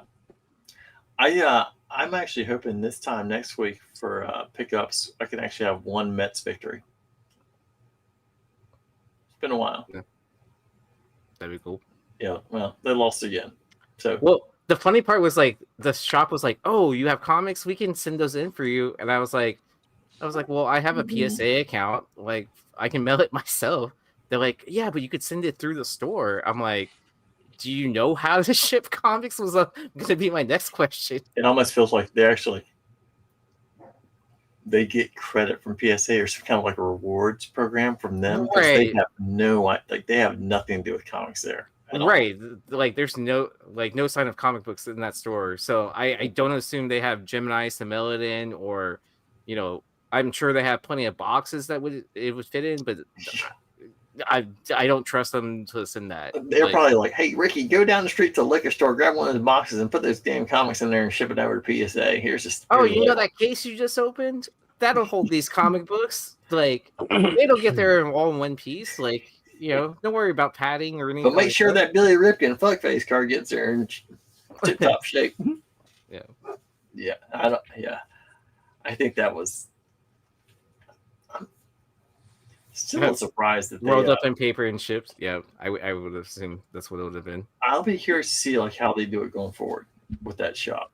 Oh man, but I mean, I think these Sveta books are gonna look beautiful in the PSA slab. Oh yeah. Oh yeah. Yeah. And with that red, the black and red. Oof. Yeah. John, did you have any more you wanted to talk about? Do you have any more pickups? No, I'm good for now. Thank you. That one. I did have a sale. I had a whatnot sale today. I have another sale tomorrow, 6 p.m. Pacific, 9 p.m. Eastern on eBay. I'll have more of those Sveta books. I also have. Show you. Where is it? I have this. It's going to be available tomorrow on eBay, you guys. Sveta's very first professional work. Only 200 of these exist. These are very rare. And I will have one of these along with all the other Sveta San Diego Comic-Con variants. Shout out to Sveta and Adam at Comicsboard Inc. All the proceeds from the Sveta books that I sell, 50% of the proceeds are going to Sveta in Ukraine. So you guys know what's going on over in Ukraine. We don't talk about it a lot when it comes to Sveta. But hopefully one of these years we'll be able to get her to come to a con in the United States. But it's wild over there right now. So we made a deal for all 50% of all sales of all the Sveta books that I sell, and these sales is going to Sveta in Ukraine. So if you're looking to buy one of these, tomorrow, eBay Live, 6 p.m. Pacific, 9 p.m. Eastern, I'll dual stream it so you guys can find just follow Beyond Wednesdays on YouTube, hit the bell for all notifications. That way you get notified as soon as I go live. I'll have one of these available. And I have a few more copies, just a few more copies of the Suspiria Baroness Scarlet books. And depending on how I'm feeling tomorrow, maybe I might offer one set for sale. I don't know. I feel like I probably should keep the few copies I have left because they sold out. But speaking of Suspiria, I know Lewis talked about it. There is the amazing cover of the year candidate, in my opinion. Her Something is Killing the Children. Look how beautiful those look, you guys. And like, oh my god. Oh, I gotta tell you, man, I'm a G.I. Joe fan. That's a better looking book. Man, It I'm is. so disappointed I missed the OA. That is insane. Like, Dude, that it was gone within a minute. Like, yeah. I was ready on the site. Boom, boom, boom, boom. Missed it. So that will be tomorrow, eBay Live. Make sure you're following the YouTube channel. I'll have the link as soon as we go live on eBay Live. You can click the link. All you need is an eBay account, and then you can bid on stuff. You just join it in on your phone. So that will be going on. The final thing I want to talk about real quick tonight before we end, it's kind of a bummer, but it's life, you guys, and it sucks. And I kind of hit on this a little bit on House of Stein last night. As we get older, you know, life is what it is. None of, you know, it is always eye-opening, and you know that's why you give people their flowers while they're still alive. You know, you make amends when you can make amends. You figure things out. You know, the people that are important to your life, you know, keep them important, and you know, try not to let the little shit get in your, you know, get involved. And about 2 weeks ago now, I found out that Kyle, who was a big part of Modern Comic Mayhem and creating content here at Beyond Wednesdays, Flipside Days, Absolute Geek, the Bogcast, a good friend of mine, was diagnosed with cancer. He has stage 4 lung cancer, and among other things. And there is a GoFundMe right now that is up that you guys can go and support. The link is in the chat and it is pinned. I will put the link as well in the description if you're catching this on the replay. And, you know, if you got a little bit of money to give, and you know Kyle, and you know, you loved what Kyle brought, and, you know, you appreciated him, go throw him some love. You know, you never know what can happen, but he has been diagnosed with cancer. And I hope we have more positive things to talk about in the future. But right now, this is where we're at. So go throw him some love on GoFundMe. Link is in the description right now. And yeah, it's a bummer. So that being said, thank you for everybody that supports us. Thank you for everybody out there that cares about us. And we appreciate you guys. Much love. We'll see you guys tomorrow night on eBay Live. Adios.